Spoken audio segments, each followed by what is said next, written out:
Hello and Yali Madat, everybody. Welcome to this Zoom session of September 28, 2020 at noon Pacific time. Today's topic is entitled Discovering the Three Realms of Knowledge. Human beings live in three parallel worlds: the physical world, the psychic world, and the world of the soul. Each one of these realms has a specific approach to unravel its mysteries. Let us explore these together. We will begin with a Gyanan recitation, and I'm very pleased to welcome our very own ALWAAZ Lakshmi to recite for us today. Hi Lakshmi, if you would be so kind to begin whenever you're ready, please. Thank you, Faiza. Gyanan Bhayo Bharme Na Bhuliye by Pir Satguru Noor. Selected verses. Bismillahirrahmanirrahim. Iti bebelochana sarvane vidya lochana trana saptalochana daramana जो विचारे जान भाइयों भरा में ना भूलिए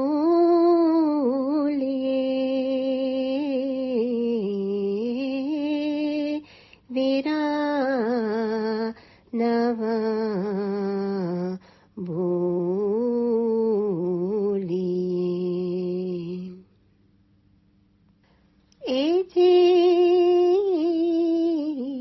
लाख लोचन छे ज्ञानना जेनो वारन पार आत्मा तत्वने जे ओळखे ते छे सारमा सार भाइयो भरा में ना भूलिए वीरा नवा भूलिए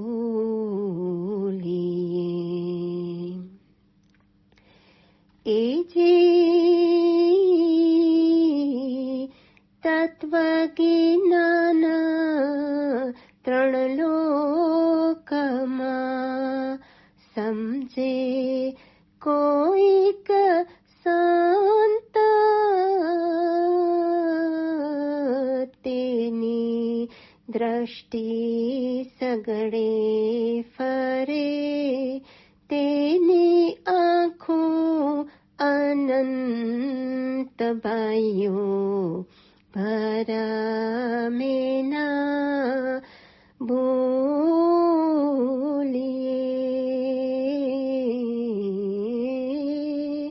वीरा नवा भूलिए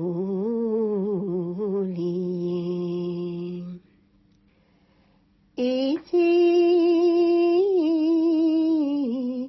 आत्मा निर्गुण ब्रह्म छे देही छे तरलाने घास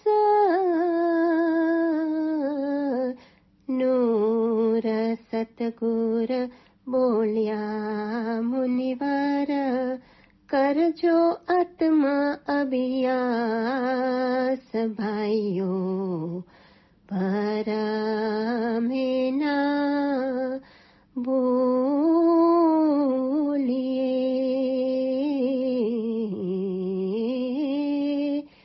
वीरा नवा भूलिए. Thank you, Lakshmi. And may you be blessed for sharing that with us. That was lovely. Thank you. All right, everybody, please sit back, relax if you can, and enjoy today's session. Dr. Hassam, if you would, please.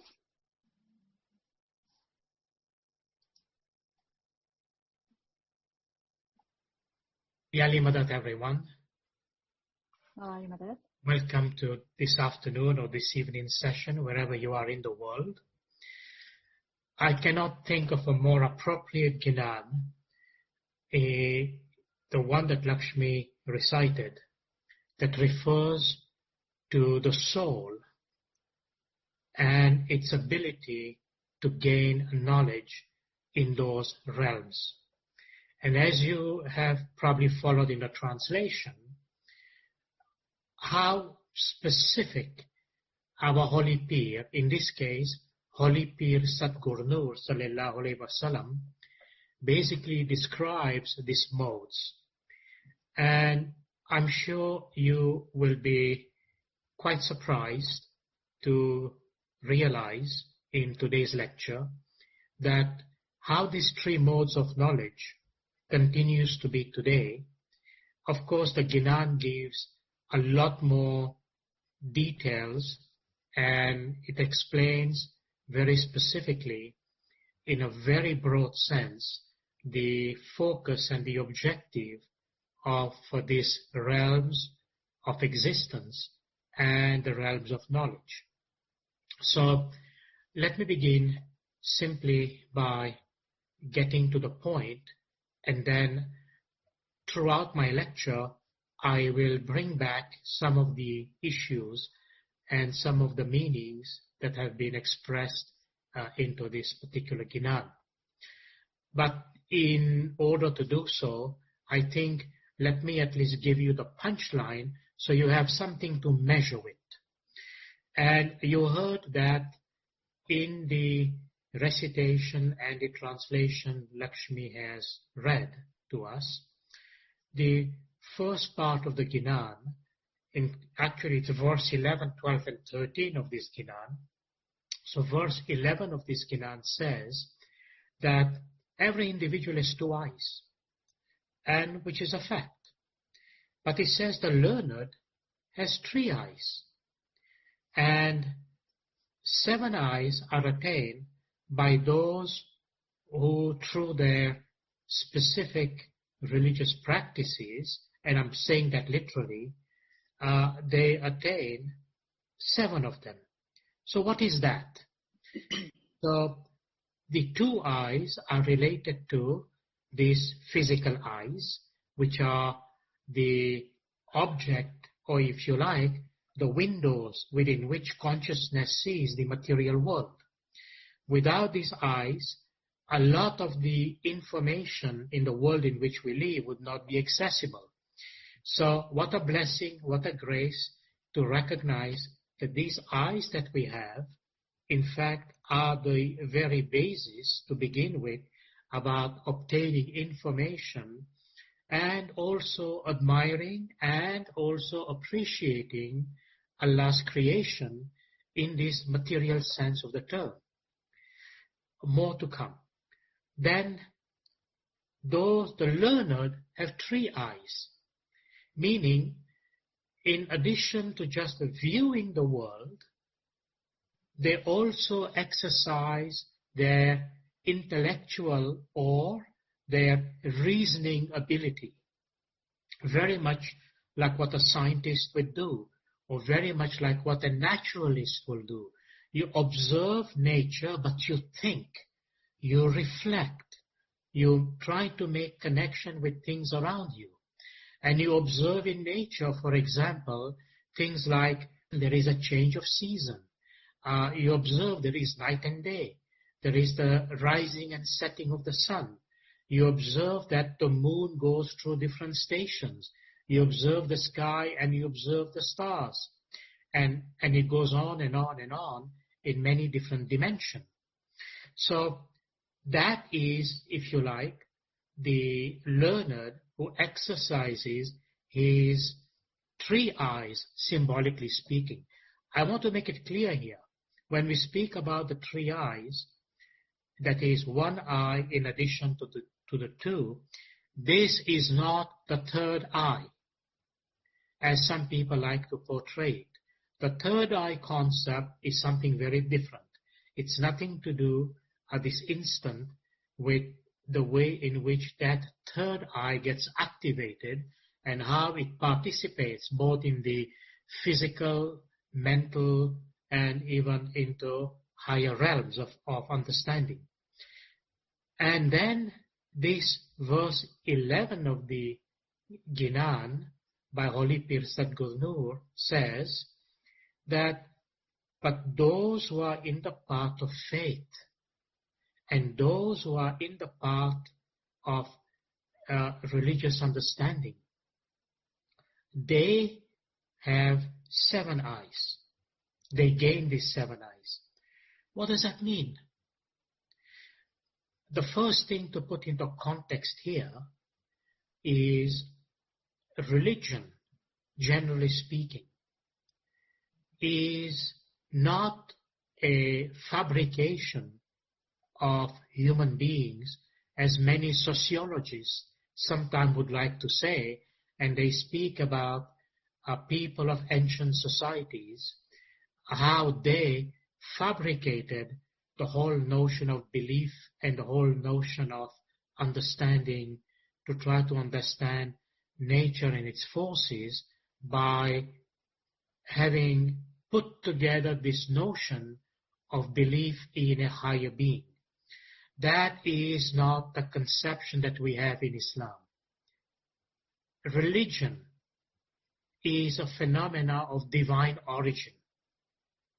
And it is from a divine source, from a divine origin, that religion has come from. As a result of that, because it is a manifestation of divine origin, the human being who enters that path of inquiry, remember, religion itself is not just belief, it is also knowledge. I have often said to you, it is knowledge infused with love, or love infused with knowledge. Ishq and akal. But those who take this path and embark into this path of inquiry, because remember, this path of inquiry does not happen, technically speaking, in a material, scientific, physical laboratory. It may begin by that. It may lead you to another realm, that of the mind, the psychic realm.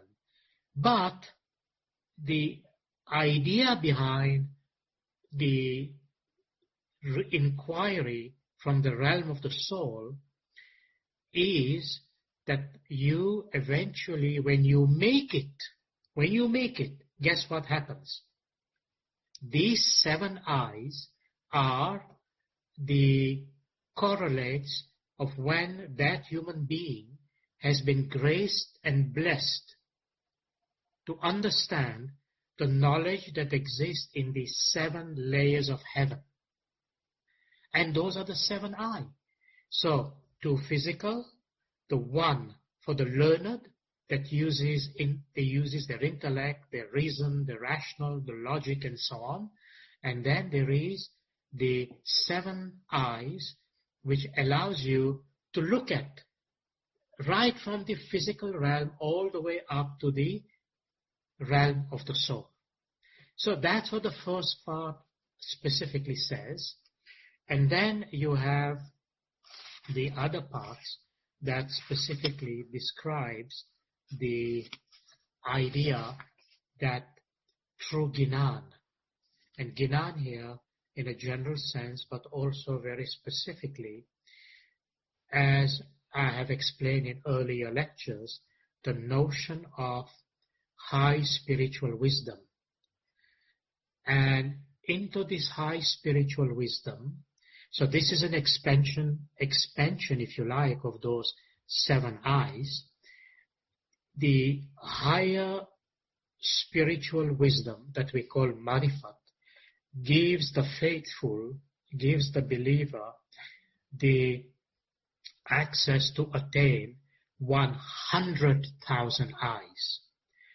And then it goes even further. Remember, the word 100,000 is metaphorical. It is not literal. And the reason being for that, all the mysteries are then unraveled in front of this individual. And I mean all the mysteries, because these 100,000 eyes, symbolically speaking, are actually the 100,000 eyes of the soul, the ruh, the atma. And when one is able to see through that medium, then no mystery remains. And the Holy Pir says that a faithful who attains that knowledge of knowledge and vision is among the best of mankind. Why? Because that is essentially the formula that Hazrat Maulana Murtaza Ali sallallahu alayhi wasallam says, he who knows himself knows God. So you reach that status whereby whatever is intended by the divine, by realizing yourself, your true self, at the level of that spiritual level, opens up all the doors to all the mysteries and revelation.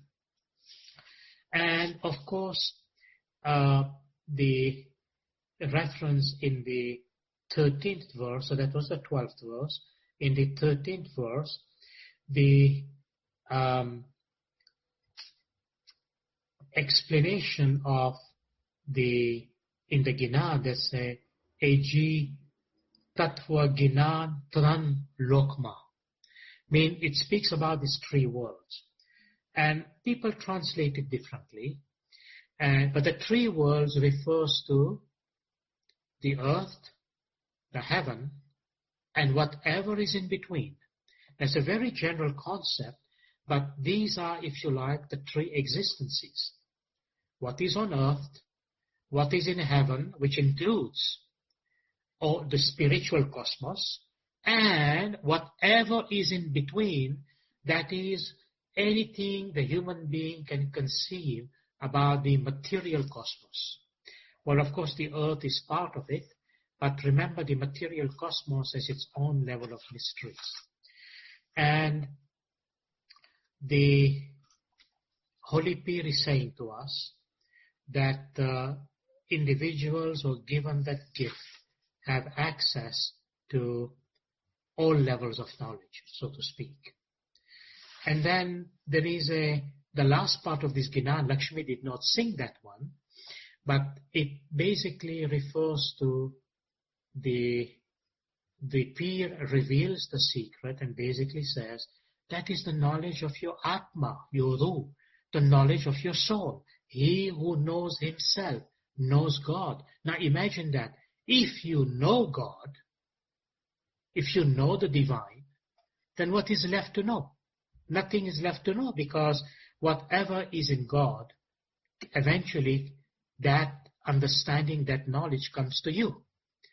And it is precisely in this manner that in the Holy Quran, this link is given, and this link is given on the context of when we recite our dua, and in our holy dua, Surah number 36, verse 12 of the Holy Quran is quoted, when Allah Almighty, who is Nur, remember Allah is Nur, Allahu Nuru Samawati, heaven, well, earth, at the earth itself. If Allah is Nur, then in that verse, Surah 36, verse 12, it says, وَكُلَّ شَيْءٍ أَحْصَيْنَاهُ فِي إِمَامٍ مُبِينٍ. Allah says, the totality of His knowledge, His power, His authority is encompassed in the manifest, in the living Imam. And therefore, we always make that connection and that equation that Maula Bapa himself is that Allah's Nur.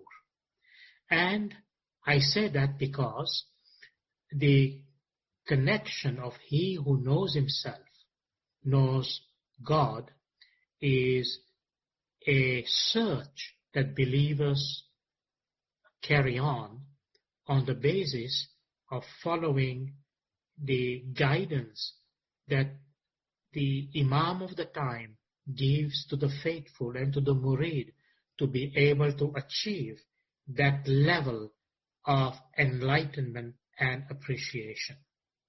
Now, having said that, let me explain a little about the title itself, which I'm sure by now you've kind of gotten the idea. But the idea of the three realms of knowledge.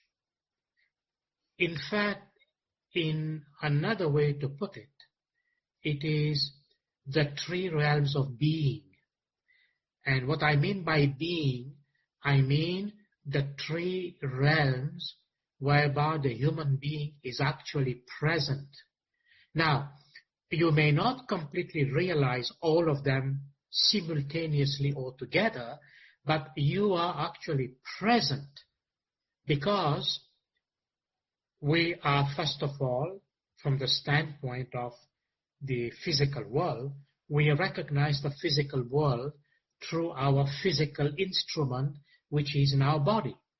What I mean by that, the ruh, the atma, the spirit, the soul that is in us.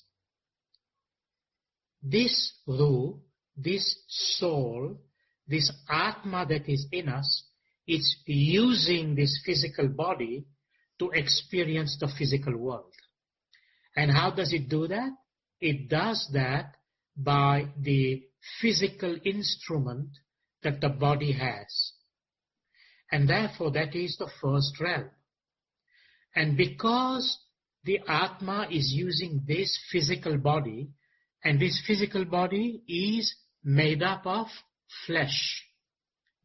And because it's made up of flesh, one of the expression, and I think I'm going to use that expression for the purposes of my lectures today, is to say that experience and knowledge that comes from the physical realm, because it's coming through the five senses, which we call empiric senses, we call that the eye of flesh. So that's the first realm, the realm of the eye of flesh, or the realm of the physical, or the realm of the material world. So that's the physical world. Secondly, the human being is also a thinking being. We say vichar. And the ability of the human being to think has many different layers, because the mind itself is also an instrument, an object which the soul uses, which transmits its light, the spiritual light from the soul, the power of the soul, through this layer called the mind. And the mind, of course, is superimposed on the body, which gives body its functions, its life, its sensitivities, and everything else. As a result of that, before going any further, is to completely understand that the mind and body live together while we are alive. And that's why we call that the body-mind relationship, or the body-mind interaction, or the body-mind complex. The mind-body complex. So they are a complex because the mind is superimposed on the physical body. Without the mind, the transmission of the light from the soul would not reach the body to give it life. So the mind is a filter that superimposes on the physical body, and then the physical body has got its outer stations, which are the five senses. And through the five senses, the physical body acquires information, data, experiences that goes into the realm of the mind, and then the realm of the mind stores it, but eventually it is experienced by the soul or the Atma. So the second realm, therefore, we call that the eye of reason, or the eye of the mind, if you like. So the first one, remember, the eye of flesh. The second then will be the eye of reason. And this whole notion about how the mind functions through the capacity of reason, analysis, intellect, and so on, it's not specifically today's lecture, because remember, the mind has many parts, which in Western psychological tradition and philosophical tradition, not all these parts are yet understood in the Western sense. But in the, if I can just use the word to say, in the traditional wisdom, in the Eastern sense, the mind is understood as a totally a separate entity altogether. In other words, there's a different understanding about the mind, besides the one we understand in the Western world. And in the Eastern wisdom, if you like, the mind has at least 16 parts, 16 sections. There are more, but these are the 16 main ones. Then we have the capacity that human being expresses through grace and mercy, the one expressed in the Gnan, that when a human being is blessed with this inner vision through spiritual search, and they are able to expand their consciousness and achieve a level of enlightenment, then the spiritual eyes open up to know more about the creation and about the purpose of life and everything else. And as a result of that, that experience is considered the experience of the third realm, which is known as the eye of contemplation. So, we have the eye of flesh, the eye of reason or the mind, and we have the eye of contemplation. So now, let us put them in perspective so that we can continue its exploration and see the purpose. Now, let me take you back to a hadith which I mentioned in one of my earlier lectures, and this is the hadith that exists in many Sufi texts, but the translation given into those Sufi texts are somewhat different in nuances than how our holy peers quotes and translate this hadith. And it is translated as follows. And this hadith says, God says, I was a hidden treasure, and I wanted to become manifest. So, I created the mankind in order that they may acquire knowledge of me.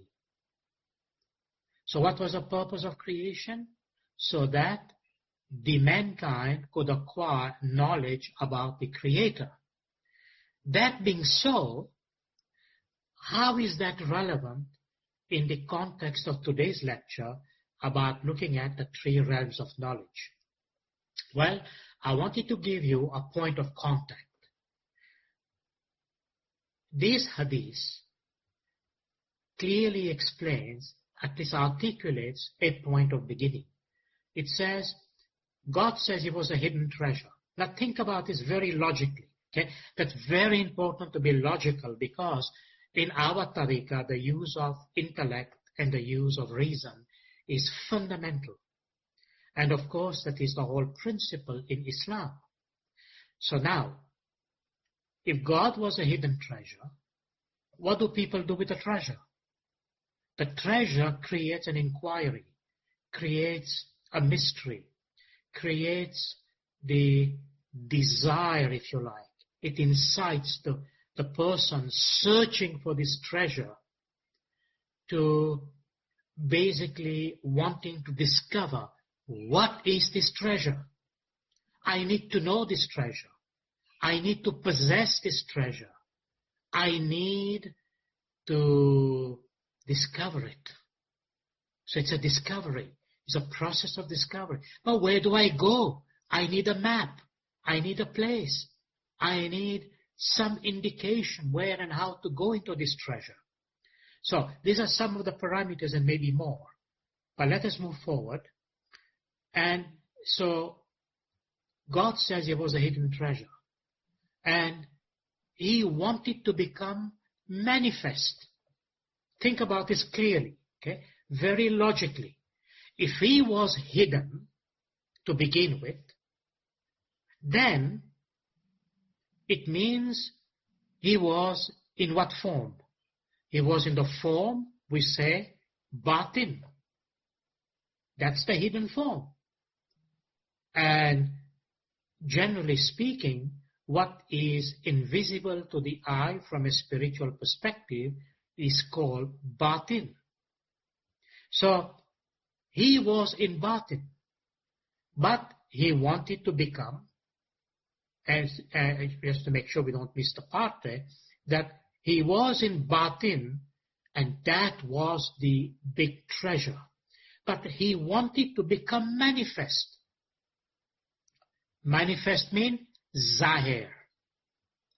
And zahir means what you can see with the eyes, what you can hear with the ears, what you can experience through the 5 empirical senses. That is zahir. So now the connection with that is, Allah says in the Quran, I am the light of the heavens, that's the batin, and the earth, that's the zahir part.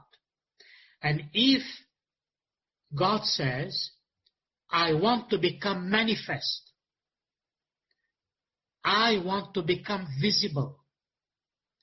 Now remember, this is a hadith in all the Sufi texts, in the Hadith al-Qudusi of Holy Prophet Muhammad sallallahu alaihi wasallam. And it is a very, very deeply debated hadith in many different ways, in many different parts, in many different expressions, in many different articulation. So this notion of the batin becoming zahir, based on this hadith, is a complete correlate equation when Allah says in the Holy Quran, وَكُلَّ شَيْءٍ سَنَعُ فِي إِمَامٍ مُبِينٍ. Because the one mubin means exactly that, to become, he is mubin, manifest. He is manifest.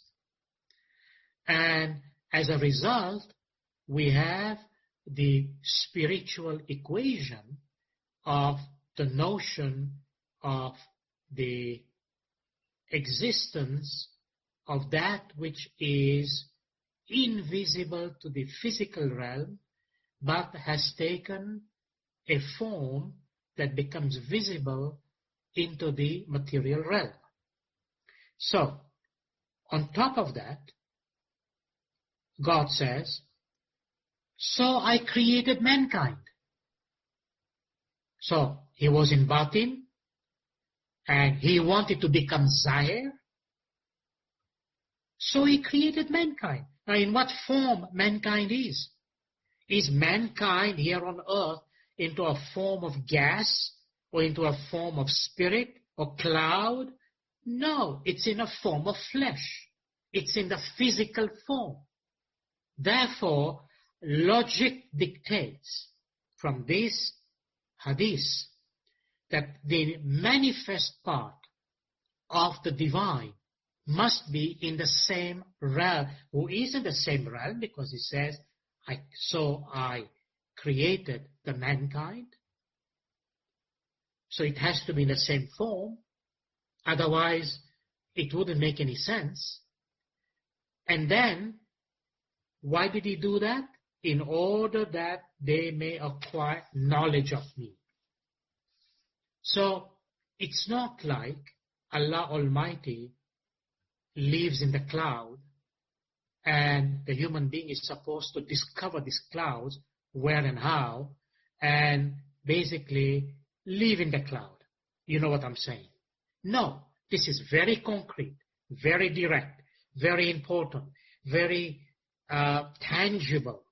There is no gap in the human logic about their desire to conduct this inquiry and how they should conduct it. So, the thing is this, that in the material realm, based on the hadith, this hadith, just a few more words of explanation as we get into the subject, that he was a hidden treasure and wanted to become manifest. So he created the mankind. Why? So mankind could relate to his manifestation and mankind could acquire knowledge of him. Now, if this being so, and this is the hadith that tells us about creation to begin with, that he created so that his manifestation could be understood. Now, if he created, then obviously the first realm within which the human being exists to search for this knowledge and understanding will be the physical realm. Because the human being exists in this physical realm, into this body, and this body which is made of flesh uses these eyes and other senses as points of access into the material realm to be able to absorb and gain that knowledge, and that is the presence in that first realm. And what have we done into this first realm? Into this first realm, the human being, as I said, uses what is known as the eye of flesh. Now, I didn't plan for this, but let me see if I can share my screen. Are you all able to see this picture about the history of the universe? Yes, we can. Okay, wonderful. Thank you. So, why am I showing you this picture? Because I want you to think. Suppose, for the moment, you assume that this is how the universe began. It's called the Big Bang. By the way, just for your information, there are many scientists today who believe the universe didn't begin with the Big Bang. It began with what they call the Big Bounce. But keep that in mind, and we will discuss that some other time.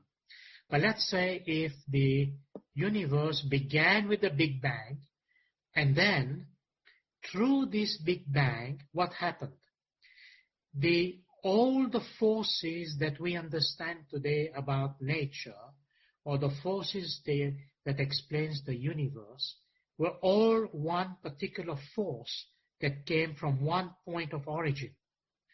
And I won't go to this picture in detail, but if you can put this picture in your mind, and God says, I was a hidden treasure. So that goes to the white section of the screen. That's the white part, that he was a hidden treasure. And then he decided to become manifest, so he brought mankind into existence. But where is mankind? Go all the way down this image, and you see mankind is right here. And from here, when we look at the universe backwards, it's something like 13.8 billion years. Okay? So mankind is here today. But in between, there are all these processes that took place before the physical material realm and the material cosmos as we understand it. So from here, we can see all the stars and galaxies and so on. And then going back, we begin to understand how all these forces of the universe came together. So this is basically, if you follow my cursor, the size of the visible universe. This is where we are today when you look at the end of this picture. And just to take you a little further, today's universe, this is important for you to know for now, because when we get to the other realms of explanation, you will see how this makes sense. If somebody says to you, well, this universe that we know of, where all the stars and galaxies are, right where you see my cursor here, how much material is that compared to everything we know about the universe? Well, this chart shows we only know 5% of the universe. 69% is dark matter, 26% is dark energy, and 26% is dark matter. Now, 69 and 26, which is 95%, we know nothing, absolutely nothing, except a few fragments, and that too totally speculative, about the universe. 95% of the universe, which is dark matter and dark energy, we know nothing about. We only know 5% of this universe. So imagine how shallow our knowledge is about the universe. But that was not the point I was trying to make. The point I was trying to make was, from the beginning of creation, it's not that today the knowledge that we have about the universe that one can brag about. We can in many senses, because amazing discoveries we have made as to how we seek to understand this realm of existence. Anyway, let's not spend too much time here, and let me move just a little bit further into this slide. So, to the best of our knowledge today, we understand that everything we know about the universe today hangs around these 4 fundamental forces. Let me take you back to the first picture. You see right here this period called inflation. Just before that, we assume that all these 4 forces, they were one force altogether. And then you see, after the period of inflation, there is this disk here called possible dark matter relics. You know, the graph I just showed you about the 95% dark matter, dark energy, so to speak. But before that, all these forces were together. And then what happened? They separated. When the energy decreased, and when the temperature of the universe decreased, these 4 forces separated. And I'm only showing you that because I'm going to make reference to these, but at least you have a visual in front of you. And having said that, this electromagnetic force, the weak interaction, that is to say, the weak nuclear force, the strong nuclear force, and the force of gravitation. And for those who are a bit more technically minded, I wanted to show you this so that you have a clearer and better understanding that we all understand gravity, and this is Einstein's field equation related to the gravitational force, so to speak, space-time, the space-time continuum. And we all understand gravity in our own way, the force that keeps us basically stuck on the ground, and also the force that we understand, amongst others, from this equation, at least from Newton, the moon going around the Earth and the planetary system around the sun, and so on. Then you have the electromagnetic force that deals with light and chemistry. Then you have the strong nuclear force that basically binds the nucleus of the atom together, the protons and the neutrons, and that keeps the nucleus together, and the strong nuclear force. And then you have the weak nuclear force that is related to the notion of radiation. Now, all these are the 4 forces that we understand in the universe. Now, if you say to yourself, okay, but how do we understand these 4 forces in terms of their fundamental constitution? And this brings me to this particular picture, which is the picture of the elementary particles, if you like, elementary in a sense that you can't break these particles any further. And simply to show you the graph, so you can see from here, if you can see my cursor, these are the interaction with the strong nuclear force. This is the electromagnetic force. This is the weak nuclear force. And of course, we have the gravitational force. But you know what? We haven't discovered the particles or the particle that causes gravitation, that is a hypothetical particle called the graviton. And all of these forces are understood because of the discovery of this particle called the Higgs boson, which sometimes people call the God particle, and that happened not so long ago, which really validated our conception of what we understand about the basic structure of the universe. Anyway, I went into these details because I wanted to explain very specifically where we are going with this. So let us see where we're going with this, and let me show you something else. Let me share my screen again. So I want to show you the slide about the three realms of knowledge and how you can see that they are related to. Okay.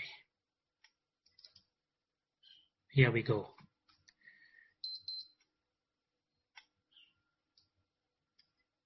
Are you able to see these blue slides? I don't see anything now. Oh, just 1 second. I think I need to share my screen. Give me 1 second.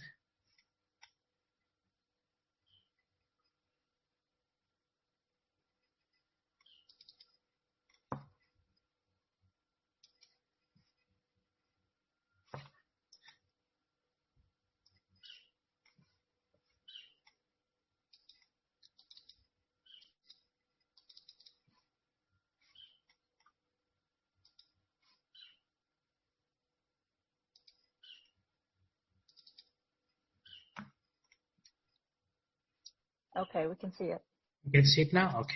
Yes, thank you. My apologies for the gap there. But because of the nature of this subject, I thought it would be important for you to see some slides so you have it in front of you because of the terminology and the vocabulary related to this. This is just to show you this was the three realms of the soul, which is essentially a smaller version of the subject is today, but this is quite an extensive lecture I presented at the University of Washington some time back, and the content of that was this. Now you need to see this so you understand the greater implication of the subject today, and I'm not going to make it as detailed and as elaborate as what it is here, but these were the basic areas covered for the three realms of the soul. And I'm going to skip these images for now. We will bring them back at some point in one of the future presentations, because I'm breaking down the various aspects of this presentation into separate lectures. So, connecting to what I've already said, the modes of attaining knowledge and the major realms of being. So the first one, of course, is the realms of being on the right-hand side and attaining knowledge. And I'm just going to show you this, and then I'll go on into the explanation so you're not particularly lost into all of this. Now, I mentioned the eye of flesh. And when you think about the eye of flesh, it is also known as the gross because it's material. And the way in which the eye of flesh relates to knowledge is monological. Don't worry about the meaning of this word. I'll explain it in a simple way in a minute. And I have explained the notion of flesh and material. And then it is based on empirical science, which means it is based on the five senses, things that you can detect with the eye, with touch, with ears, with taste, feelings, and so on. So it's the empirical science. And then you have the access point that is to do with the material and sensory stage of our existence. And the method of establishing validity of this knowledge, in other words, how do you know this knowledge is true? Well, the validity of this knowledge is established by objective data.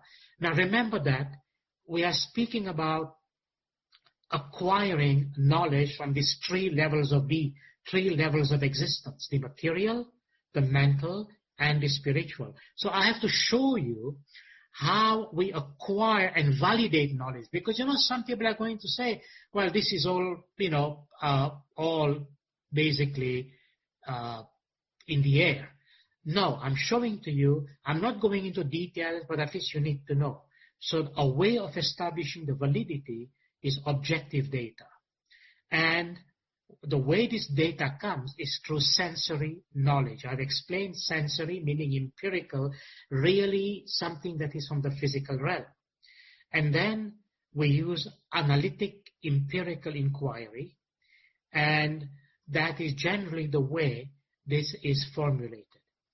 Now, the second realm, as I mentioned, or the second way in which we gain knowledge is the eye of reason. And it is the realm of the subtle. Because remember, when we speak about reason and the subtle, we are speaking about the mind. Now, the mind is not technically physical. Remember, I explained in one of my lectures, the mind constitutes the purest, finest of the element that is in the hierarchy of those 7 levels of material element in the physical world. Therefore, it's called the subtle. And acquiring knowledge through the realm of the mind is known as the eye of reason. And whereas the eye of flesh was monological, the eye of reason is dialogical. Again, I will explain later. But the realm that we are exploring through dialogical knowledge, or the eye of reason, is the mental, sometimes also known as the anemic or the psychic. And the kind of knowledge we explore to the mind is that of philosophy, psychology, phenomenology, and so on. And the way this is categorized in terms of structure is through mental and verbal stages. Remember that, mental and verbal, which is not physical, it's part of the mind. And then the method of establishing the validity of the eye of reason, knowledge coming from the eye of reason, is through symbolic communication. And symbolic knowledge is where that information comes from. Hermeneutics, meaning interpretation, if you like, which is the basis of the eye of reason. I will explain in greater detail just in a moment, but I want you to see the structure.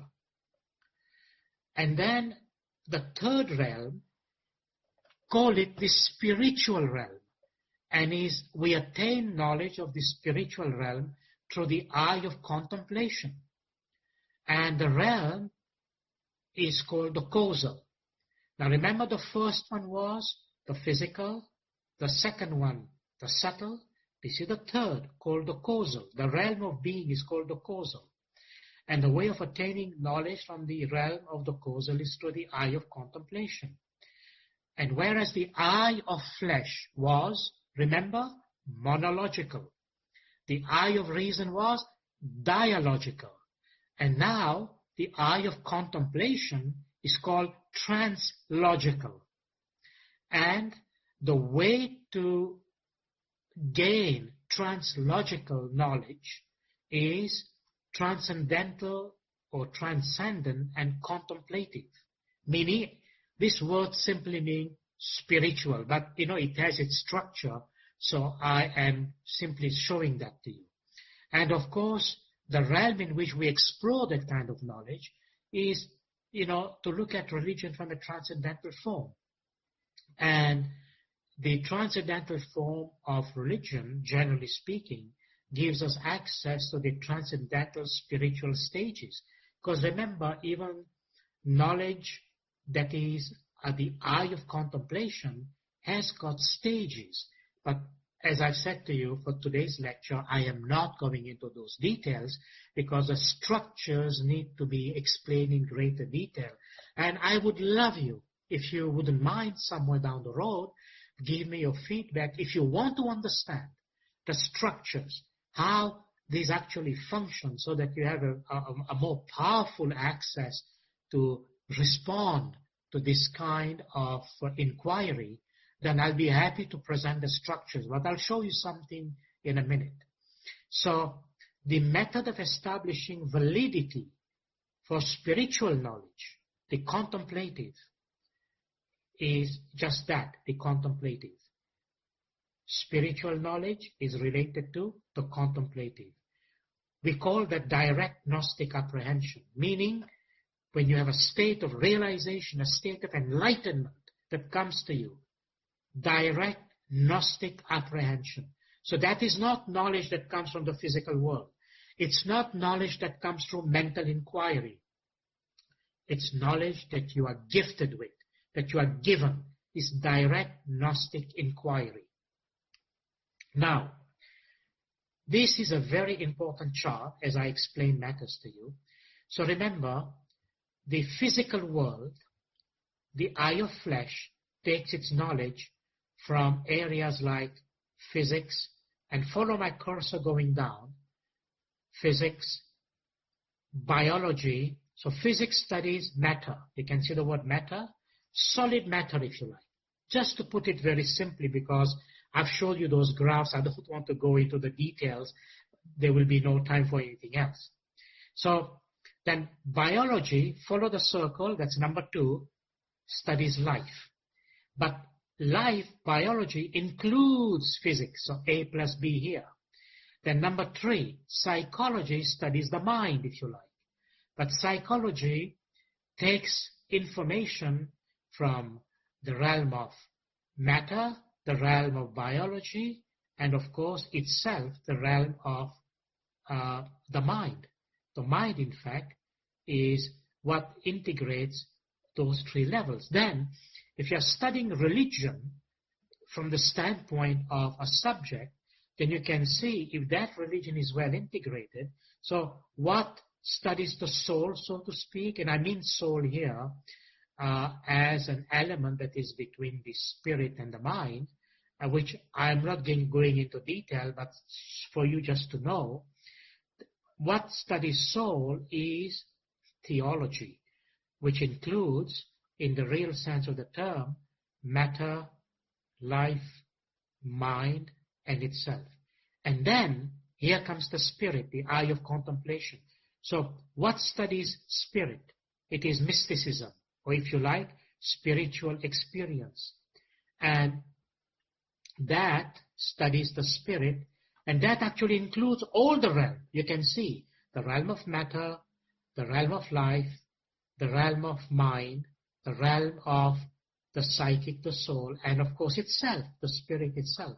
So the point here is different areas of knowledge looks at different parts of the physical manifestation, including the mind and including later on the spiritual part. So different realms of knowledge are connected with different areas of understanding where that knowledge exists. So now, if you bear this in mind, it will make sense what I'm about to say. So I'm going to just pass this one here. And this is just to show you, here's the material world, where the material body belongs. Here's the subtle, where the mind, so to speak, belongs. And then the higher realms above the mind, which is the angelic realm, the divine qualities, and the divine essence. Okay? I'm going to skip that. Here is just a basic exposition to show you the connection between those 5 realms of knowledge related to the body, mind, and spirit, or if you like, knowledge from the eye of flesh, which is body, knowledge from the eye of the mind, which is symbolic, and knowledge from the eye of contemplation, which is the spirit. Another way of saying that is that knowledge that is of the eye of flesh is pre-symbolic, or we call it sensory motor apprehension, related to the body, and where we have by and large instinctual abilities that place there. Then you have knowledge that comes from the eye of the mind, which is symbolic. I will explain that in a moment. And there are 3 major bases to it. The first one is paradoxical reason. The second one is mind's knowledge of symbols. And the third one is the mind's awareness of the physical world. So you can see the mind participates partly on the material, partly on the symbolic, and partly on the paradoxical reason. So the mind has these three aspects: technical, practical, and emancipatory. And then you have the last realm, which is trans-symbolic, meaning going beyond symbols, beyond the mind, and it deals with gnosis. Now the word gnosis means marifat. Spirit means ruh, atma, and we call it spirit. And that knowledge is liberational, meaning knowledge that liberates. Remember I told you in the past, Gnan is knowledge that leads unto liberation, mean liberation of all other obstacles that allows you to recognize yourself. And that is the knowledge of the spirit. Now, the purpose of today's lecture, besides giving you these details, which I don't usually go into this level of details, as you well know, but I wanted you to understand that what I'm about to tell you now is not something that has to be taken lightly, because, you know, one way to respond to various levels of inquiry by people is to have this thing at the back of your mind. In other words, when people ask certain question, and we will go into it, where does that particular information or question arise from? Is it from the eye of flesh, the physical? Is it from the eye of the mind itself, logic and reason? Is it from the eye of contemplation, meaning the spiritual world? So where does this come from? Where does that knowledge come from? And why is that important? It's important, first of all and foremost, my purpose for you today is to try to impress upon you that we are concerned about a holistic perspective. We do not fragment. We do not categorically cut off knowledge that is from the eye of flesh, knowledge from the eye of the mind, and knowledge that is from the eye of contemplation. The idea is to bring them together as one body of knowledge. So that is, in fact, the paradigm, if you like, that is being in search today. That is why I showed you this earlier picture of the universe where the force, all those four forces were one. The universe came from that one point of expression, if I can use it that way, which they call the Big Bang, that came from a singularity. So look at the word singularity. Look at the four forces being one. And in the same manner, just before the Big Bang, who created the Big Bang? It was this one, absolute, mono-reality expression of the Nur that brought the universe into existence. So, which is the concept of Tawheed, oneness. Oneness brought oneness into the universe, brought oneness to all the structures of the universe, but down the road, through these different eyes of analysis, we broke things apart. And we can reconstitute them. That is why the notion of this unity is so important. So now, where do we go from here? These are just other pictures and expression to mention to you in speaking about the body, mind, the soul and spirit, and the various layers of understanding. So you can see within the physical realm, we have, if you like, the model realm, and then within the mind, you can see this circle, right? It's interconnected circles, and these bars that goes from 2 to 3 to 4 and to 5. But just to show you that, this is another representation of that.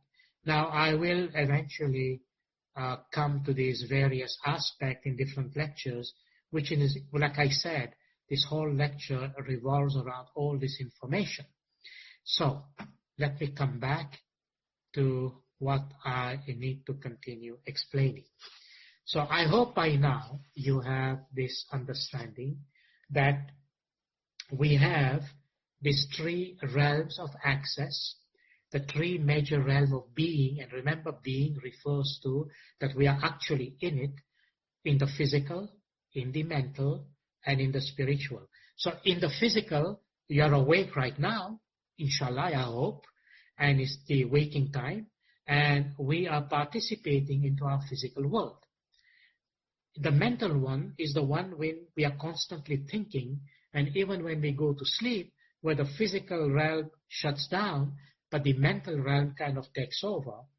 And then the one who experiences the mental and the physical is within the spirit, or if you like, consciousness that manifests itself at all three levels. Now, having said that, the point I want to make from a religious perspective and from a Quranic perspective is to show that when we are in the material world, what kind of knowledge are we seeking? Now, I have showed you that graph. We seek knowledge that is material in nature. But do you know, even material knowledge, we call empirical knowledge, or knowledge from the five senses, even that knowledge, looked at with the right lens, tells you something about the Creator. And my purpose in this lecture is to try to make this connection. Remember, in Western understanding, these connections are not always there because they separate all these things. And I don't know if I'll have time to go into the way in which these things are separated and therefore causing confusion, but I'll give you some example. So I'm now moving a little faster. So the eye of flesh is the eye of the material knowledge, and it is the eye, if you like, the kind of knowledge that is sensory experience. It is the gross realm. It is a realm of space, time, and matter, to put it simply. And it is a realm that is shared also by other creatures possessing the eye of flesh.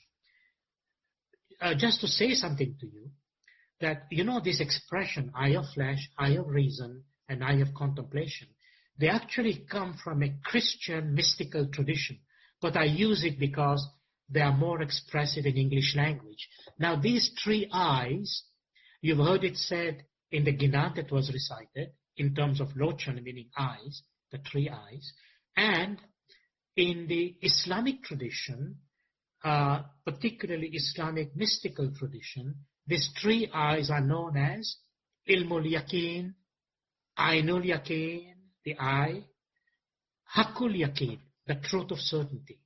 So Ainul Yaqeen is kind of knowledge gained through the eye of flesh. Ainul Yaqeen is the kind of knowledge gained through the eye of reason. And Haq, you know the word Haq, Hakul Yaqeen, knowledge gained through the eye of certainty, which is the eye of the heart, is another expression, or the eye of the spirit, or the eye of contemplation.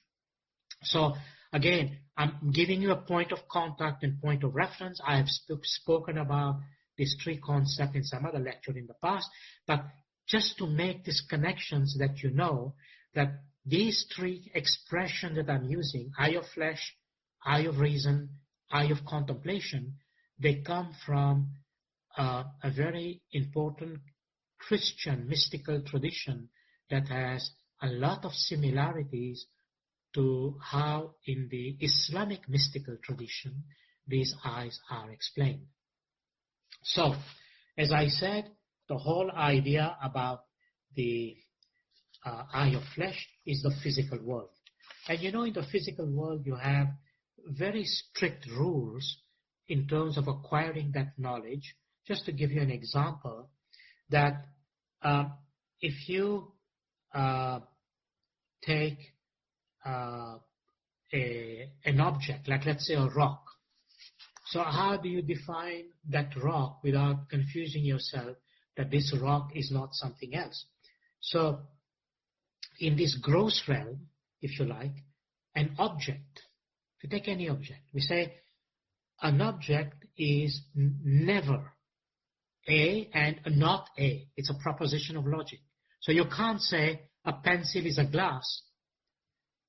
No, a pencil is a pencil, a glass is a glass. An object is A, and it cannot be not A. It's one object.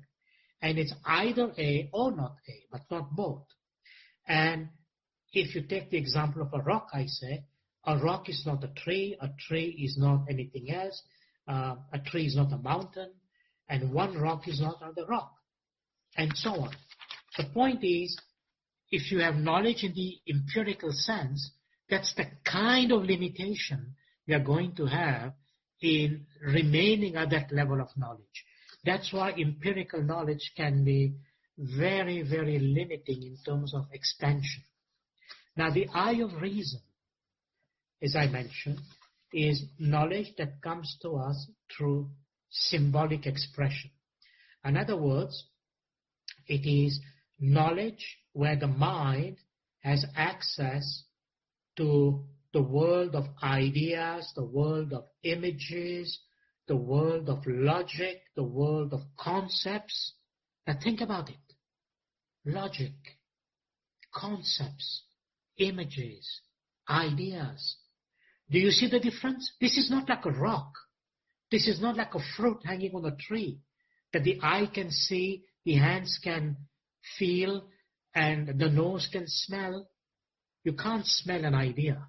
You can't smell an image. You can't smell a concept. You can't smell logic. So therefore, there is something here that is different than knowledge that comes from the eye of flesh. Because this is the kind of knowledge that goes higher up, and we call it the knowledge that comes from the eye of reason. So this is the second level of knowledge that the soul has access to. So the soul has access to that first level, material, the second level, the eye of reason, and as I said, it is knowledge that comes from ideas, images, cogitation, thinking, concepts, and so on. Because remember, the second level of knowledge, partly, not completely, receives knowledge from the material world and other forms of knowledge through this mental inquiry. So one very important aspect to remember at this stage, okay? So I'm now moving forward to this higher level, but you have to understand this thing very, very profoundly, because this is part of the crux of this lecture, that the eye of reason is higher than the eye of flesh, because it is important to remember that this eye of reason that we call the mental eye, it cannot be reduced. This is very important, otherwise you will miss the point of all of this lecture. The mental eye or the eye of reason cannot be reduced to the eye of flesh or the fleshy eye. While not excluding it, in other words, the mental eye does not exclude the eye of flesh, but the mind's eye or the eye of reason rises above the eye of flesh. That's why they are into that hierarchy or into that stages. So that's the eye of flesh right there, material. Above it is the eye of reason. And you'll come to see in a minute why that is important. So just to summarize that, the mental field includes but transcends the sensory field, if I can put it that way. So the field of sensation, for people who needs better explanation, I'm just elaborating it. I hope you're not thinking it to be repetitive, but I need to make it clear. The sensory field. So I'm talking to you a lot more so into transpersonal psychology type, that this sensory field, the field of senses, Now remember, the field of senses, it's not just your eye, your ears, your mouth, your feeling, and so on. How about the instruments that we design? If we make a telescope and you look the heavens with a telescope, that's an extension of your mind. If you look into a microscope, what do you see? You see things in a microscope you can't see with your eyes, but it's an extension of your eyes. This one at the microscopic level, that one at the macroscopic level. But these are all still physical.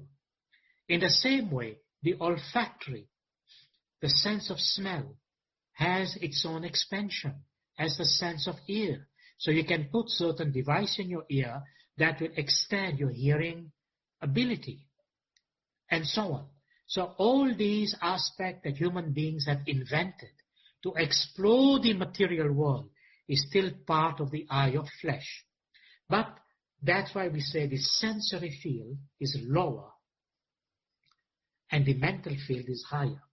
And it is the mental field includes the sensory field, but it transcends it.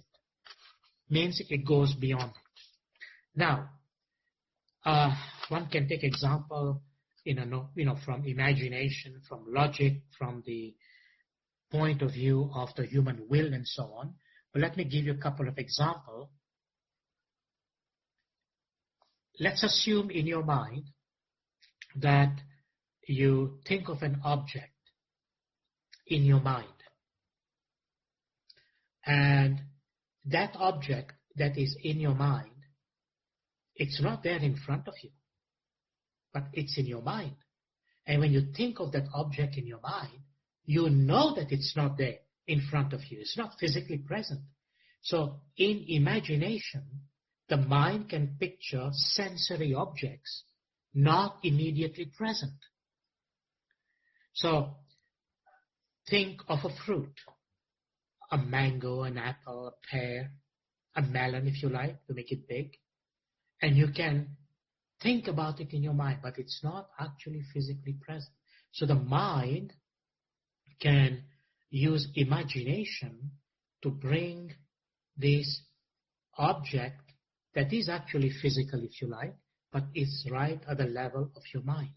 So the mind transcends the ability of the physical to be able to do that. Let me give you more concrete examples. So, although the eye of the mind, the eye of reason, relies on the eye of flesh for information, remember, but not all mental knowledge, as you well know, comes strictly from the fleshy eye of knowledge. Because you know that we can conduct an exercise in the mind, and that exercise can be symbolic. This is a very important thing. We think in symbol, we think in words, and we express those words and symbols through verbally. But it's still an exercise of the mind. So our knowledge of the mind is not completely, not entirely empirical and fleshy. Okay? So let's take an example. And I like to take example both in physics and math because they are very symbolic. So if you first of all say, what is mathematics? What is math? Math is that kind of knowledge we call non-empirical. Now, it's very important to know that because, as I said in a minute or so, when I explain to you the other aspect, you will come to realize why in responding to inquiries, it's important to really figure out where this connection lies. So in math, for example, what happens? We call it a non-empirical knowledge. Or we say it is supra-empirical, meaning going beyond empirical. Remember what empirical is? The five senses. So how do we discover mathematics?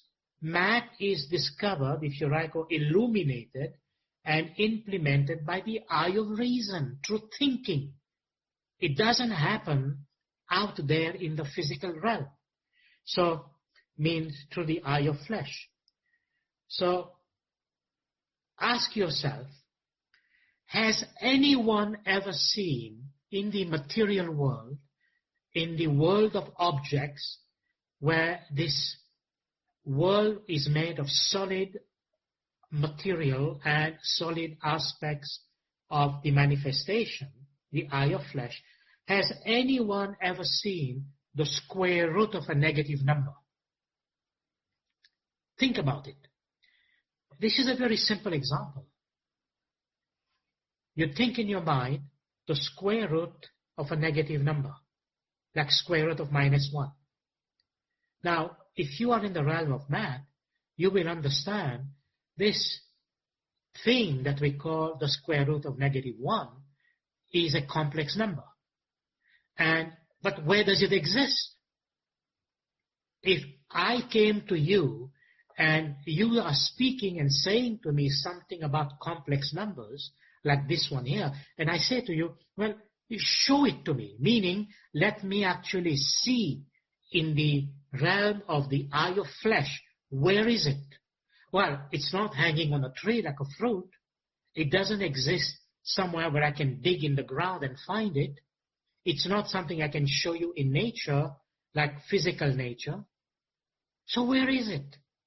Where is the square root of -1? And those of you who understand what this is, this concept of complex numbers is heavily used in various branches of mathematics. So it's real. But if someone says, where is it real? It's not real in the physical world. It's real as a symbol in your mind. And we call that symbolic knowledge. Just as when we look at the letters of the alphabet, what are they? It's not that you find the Arabic, Persian, Greek, and English alphabet here and there in nature. They don't exist there. These are mental constructs. So they exist in your mind. They are symbolic knowledge. They are knowledge of the symbol. So in this sense, this knowledge that is psychological knowledge, symbolic knowledge that includes mathematical equations, chemical formulas, and so on. They are symbolic knowledge. They are transempirical. They go beyond the eye of flesh. That's why they are beyond the five senses. Remember the word empirical. It's very important in this lecture because I will come to the crux in putting these things together, and I hope you will be able to make that connection. So in the same way, when you look at logic, that basically they are expression of our mental activity and various form of logic. And logic is only valid if it is internally consistent. If it is not internally consistent, logic has its limitation, has its flaws. So in mathematics, in logic and more, in imagination, in conceptual understanding, in psychological insight, in creativity, what happens? We see things with the mind's eye, which are not fully present in the fleshy eye, right? And so we say that the mental field includes but greatly transcends the fleshy eye. I hope that is clear. Now we are coming to the third realm. So remember, the first realm is monological, the eye of flesh. The second realm, the eye of reason, is dialogical. And now the eye of contemplation, the spiritual realm, which is called the eye of the spirit, the eye of contemplation, is translogical. Now, what about it? This one here is a bit more difficult to explain, but not impossible. This is knowledge by which we rise to the knowledge of the transcendent realities. What are these transcendent realities? The transcendent realities are the realities that are beyond the subtle realm, that is, beyond the physical, subtle means beyond the complete construct of the mind. So where do we go beyond the mind? we go to that realm we call the transcendent realities. Realities that, now remember, this is reality. There is physical reality, there is mental reality. Now we are speaking about the spiritual reality. And how do we kind of define that? One way to define it is to say, as the eye of reason is to the eye of flesh, just as reason goes beyond flesh, so to speak, so contemplation goes or transcends reason. Are you following me? Just as the mind goes beyond the material, so the spirit goes beyond the mind, to put it very simply. Just as reason, as I mentioned a moment ago, cannot be reduced. You can't reduce the knowledge that comes from this second realm of the mind to nor derived from the fleshy knowledge. So contemplation cannot be reduced nor derived from reason. Why? Because the eye of reason is trans-empirical, and the eye of contemplation is trans-rational, trans-logical, and trans-mental. These are extremely important propositions to understand if you are going to go deeper into exploring realms of knowledge.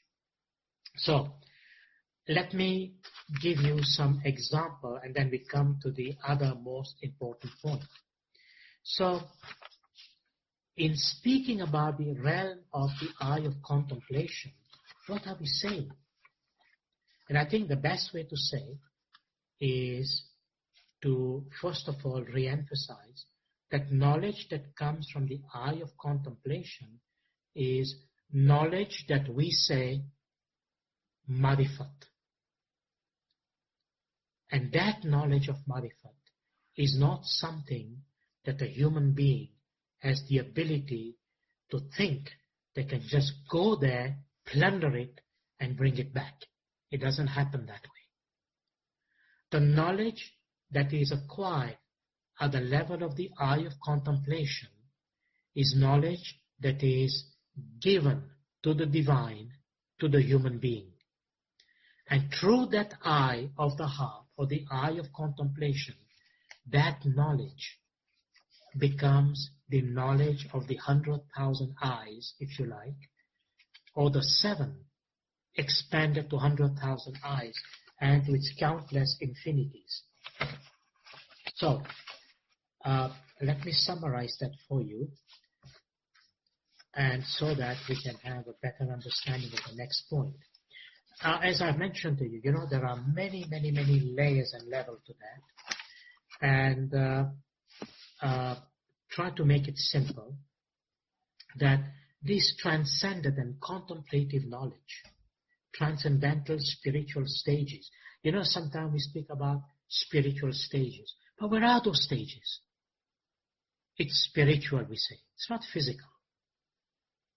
Again, where are those stages? The mind inquires, but it's not at the level of the mind. It's at the level of the soul. At what level is the soul apprehending this gnosis, this Gnostic knowledge? So, knowledge that comes from the level of the soul is very tricky. And let me give you a concrete example how this confusion arises. So there is, kind of giving you a very, very philosophical example. I mentioned to you before in passing, and I repeat this example because you've heard it before and so that you can make sense out of it. The Western philosophical system, which is predominantly based on the rupture between science and faith.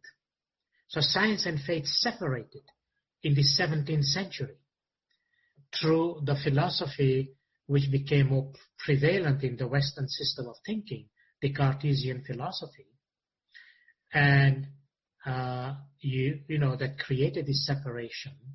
And this separation that was created basically said science is science and religion, or faith is faith, and they are not together. Cut it off. There is no connection to it. Separate it. And that separation has caused the creation of many expressions of materialism in the Western world without integrating the notion of the spirit or God into it. And this kind of philosophy of secular materialism and others have really disconnected people from higher realities. So look, this is an example of that. And this example comes from the book written by this a noted British philosopher, Alfred Jules Ayer. And he wrote, it's a very interesting book, but you read it in the right context, it will teach you a lot of stuff. The book is called Language, Truth, and Logic. You see these words? They're very poignant. They're very pointing words. Look what he says. He says, we do not deny a priori that the mystic is able to discover truths by his own special methods. We wait to hear what are the propositions which embody his discoveries, in order to see whether they are verified or confuted by our empirical observations.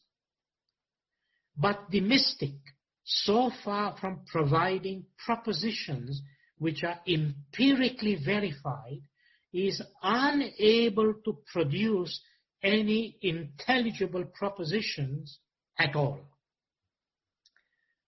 Then he gives a conclusion, then I'll explain.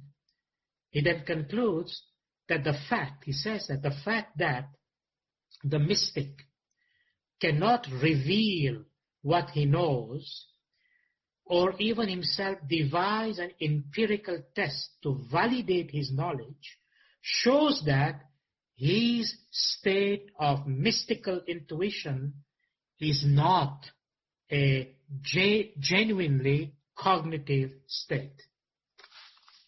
Wow. If you were a consumer of this kind of learning and teaching in philosophy, you would become an agnostic or an atheist.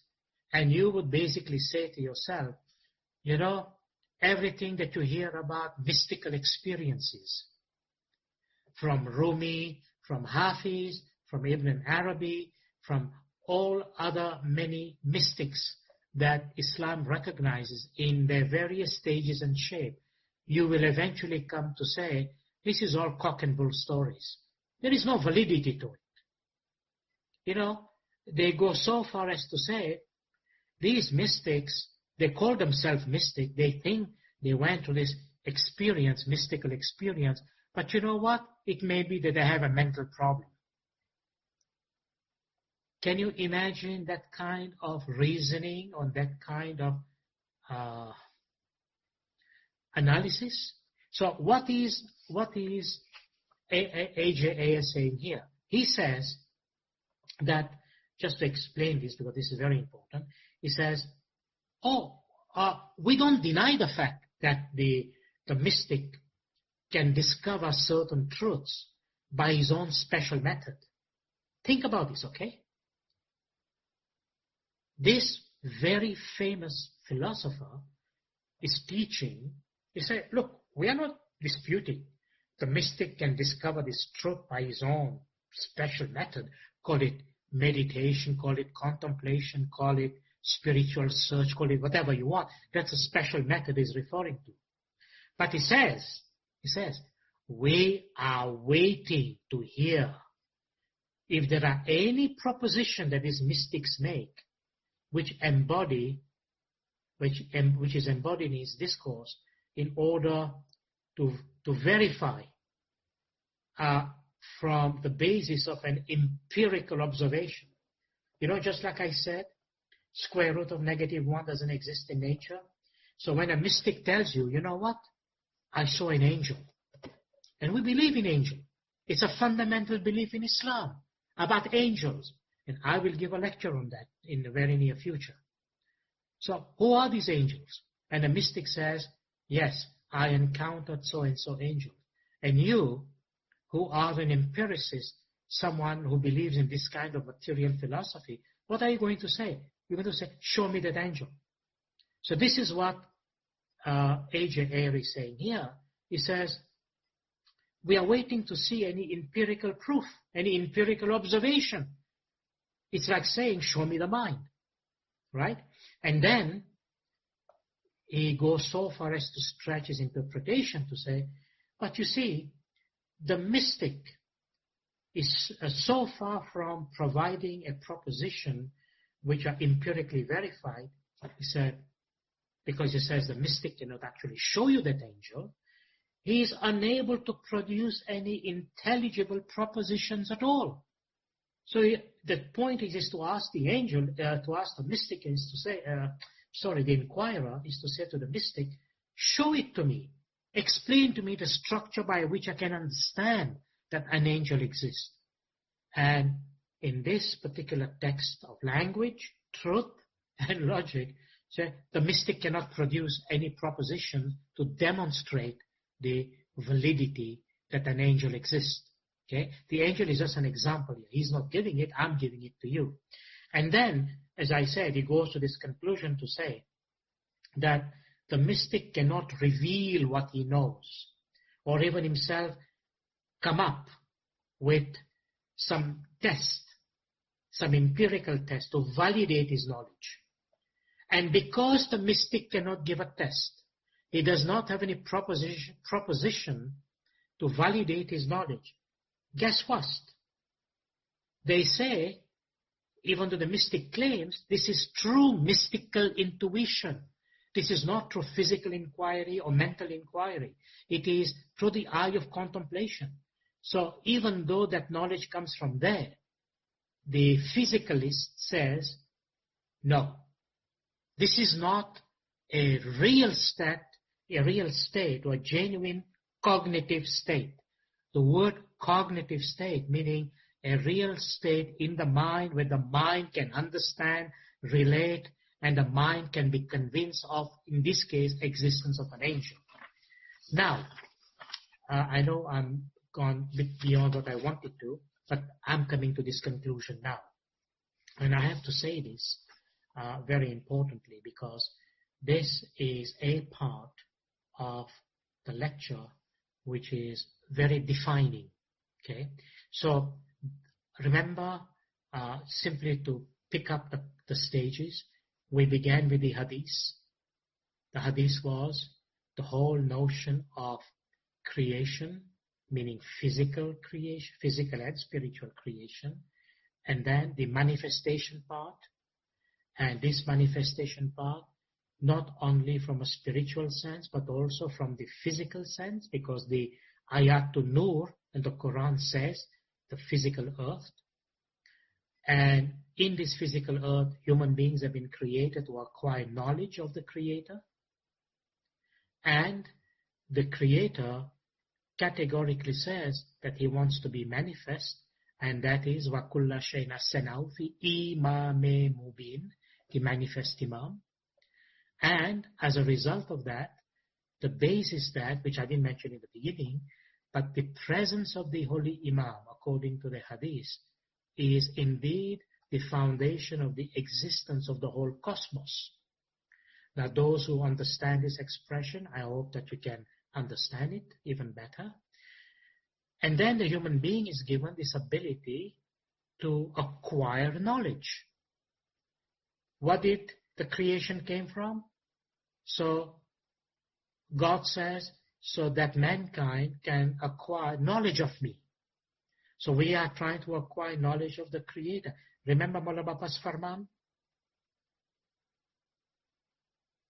Allah's creation. The purpose of the intellect is to understand Allah's creation. Can you imagine this? Just go back to that. This is so important in the bigger scheme of things. So human beings, through teachings that have derived from various elements and sources have come up to at least these three methods of inquiry: eye of flesh, eye of reason, eye of contemplation. Eye of flesh, which is physical, monological; eye of reason, which is dialogical, the mental part of it; and eye of contemplation, which is translogical, the eye of the soul, or the eye of the heart, or the eye of the spirit. Now, what about them? What about them? So remember, don't lose sight of the beginning, because according to Islam, and particularly according to our tariqah, and remember the Ginan that Lakshmi recited, what was explained in the Ginan, even very briefly. The whole purpose of the three realms of knowledge from the soul is to put all that knowledge together so that we may have a sense about the knowledge of the Creator. And Allah says, the knowledge and authority and power of the Creator is in the manifest Imam. Wa kulla shayna sanawfi imame mubin. So that is a reflection, an understanding. When I say reflection, I mean an inquiring aspect of the mind, that the nur of Allah is the nur of the Imam, which is indeed the source of all this manifestation and creation. Because that's what the Quran says, and we cannot deny and even try to work things around it to think that, well, this means something. To other people it may mean something else, not to us. That is our hakikat. So now, where does that take us? So let's assume, and actually it's true, but let's assume that every human being has an eye of flesh, has an eye of reason, eye of the mind, and an eye of contemplation. Now what happens?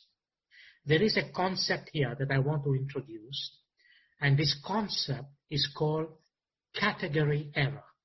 Now, this is very important in today's days, because the way people mix up knowledge.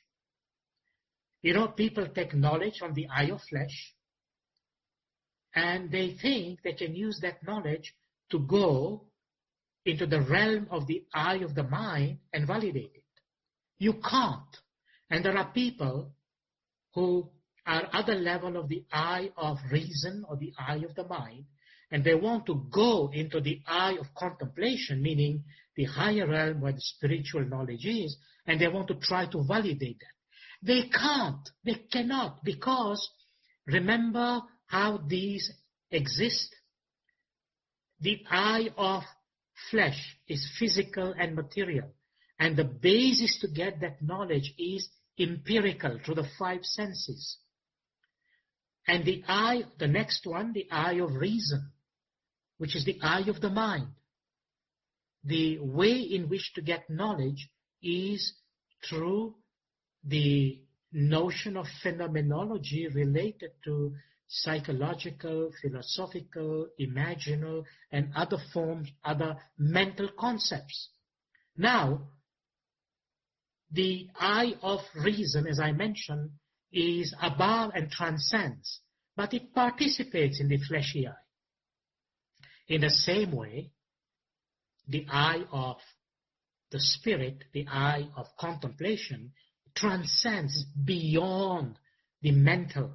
And therefore the mind, the mental, cannot penetrate that level. And if it does, only through an act of inquiry, but it cannot validate it because the mind has no wherewithal, method, or ability to do that. And therefore, knowledge that comes from the eye of spirit or spiritual knowledge is above the mind of reason, and it transcends it. Now guess what happens? When one eye tries to take over the role of another eye, it is what we call a category error. A category error occurs. And this is very important to understand. Let me explain. I'll give you an example. And this category error can occur in any direction, meaning the eye of contemplation is not very well equipped to disclose the facts of the eye of flesh, as the eye of flesh is incapable of grasping the truths of the eye of contemplation. It's like someone, just to give an example here, let's say you talk to someone who is very much into this physical realm, and they believe in the fact that seeing is believing, like seeing with his physical eye. And let's say you tell this person that, you know what, you are not only body, you are also spirit, you are soul. And this person will say, show me. If you show me the soul, I'll believe it. And you say to this person, no, you can't see the soul because the soul is what? What will you say? You see, you're stuck. How are you stuck? Because the mental activity that we conduct to try to inquire about it does not have that ability. So what will you say to this person who says, show me the soul, otherwise I won't believe in it? So seeing is believing. No, seeing is not believing. It's much more than that. So now what we are doing here, one eye has taken the role of this other eye. It's called a category error. When somebody who is very much at the eye of flesh says to you, show me the soul, is a category error. Because you cannot see the soul with a physical eye. Then, because the eye of flesh, as I mentioned, is incapable of grasping the truths of the eye of contemplation. In the same way, sensation, the five senses, right? Reason and contemplation, they disclose their own truths in their own realms. That's why there are three realms. Okay? And anytime one realm tries to see for another eye, a category errors happen, meaning there is blurred vision. I repeat this, that sensation, reason, contemplation, they disclose their own knowledge, they disclose their own truths in their own realms, not in any other. I'll explain in a second. And any time one eye tries to see for another eye, you have blurred vision. And when you have that blurred vision, when you have this category error, this type of category error, great problems occur. And such problems, I don't want to go into it today. We don't have the time. But in every major religion, you find that great sages in all faiths, as a matter of fact, you can look at it, and I'm giving you a general statement, the great sages in Hinduism, in Buddhism, in Christianity, even in Islam, so-called, they opened one degree or another of the eye of contemplation. Remember, there are stages.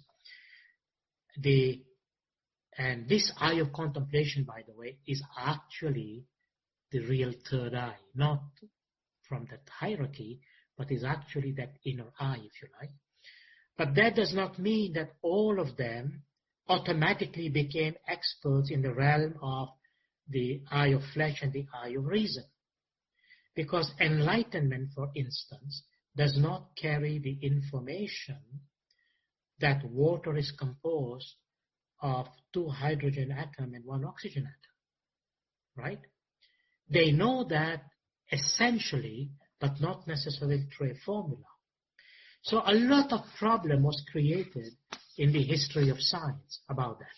So let me quickly finally explain and come to some of the conclusion. You can actually never conclude this topic. It is so amazingly profound and absorbing if you are into the search for knowledge like this. So what happens is this, that when I said earlier on, just a moment ago, that sensation, reason, and contemplation disclose their own knowledge or truth in their own realms.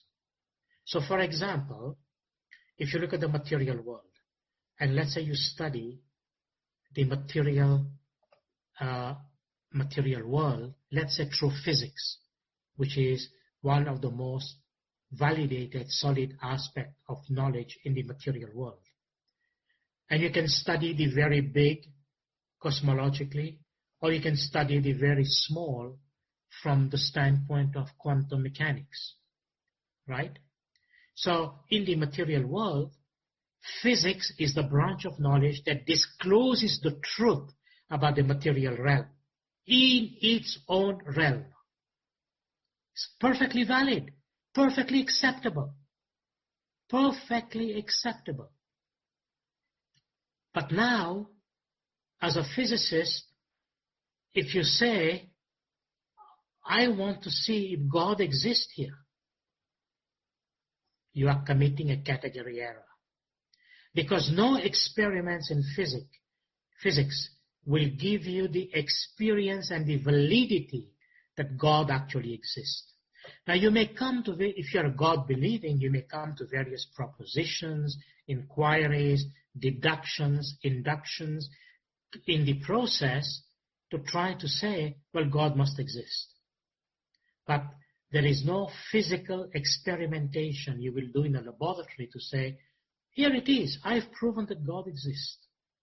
Maybe 100 years from now, maybe 50 years from now, we do not know. But in the physical realm, that does not exist.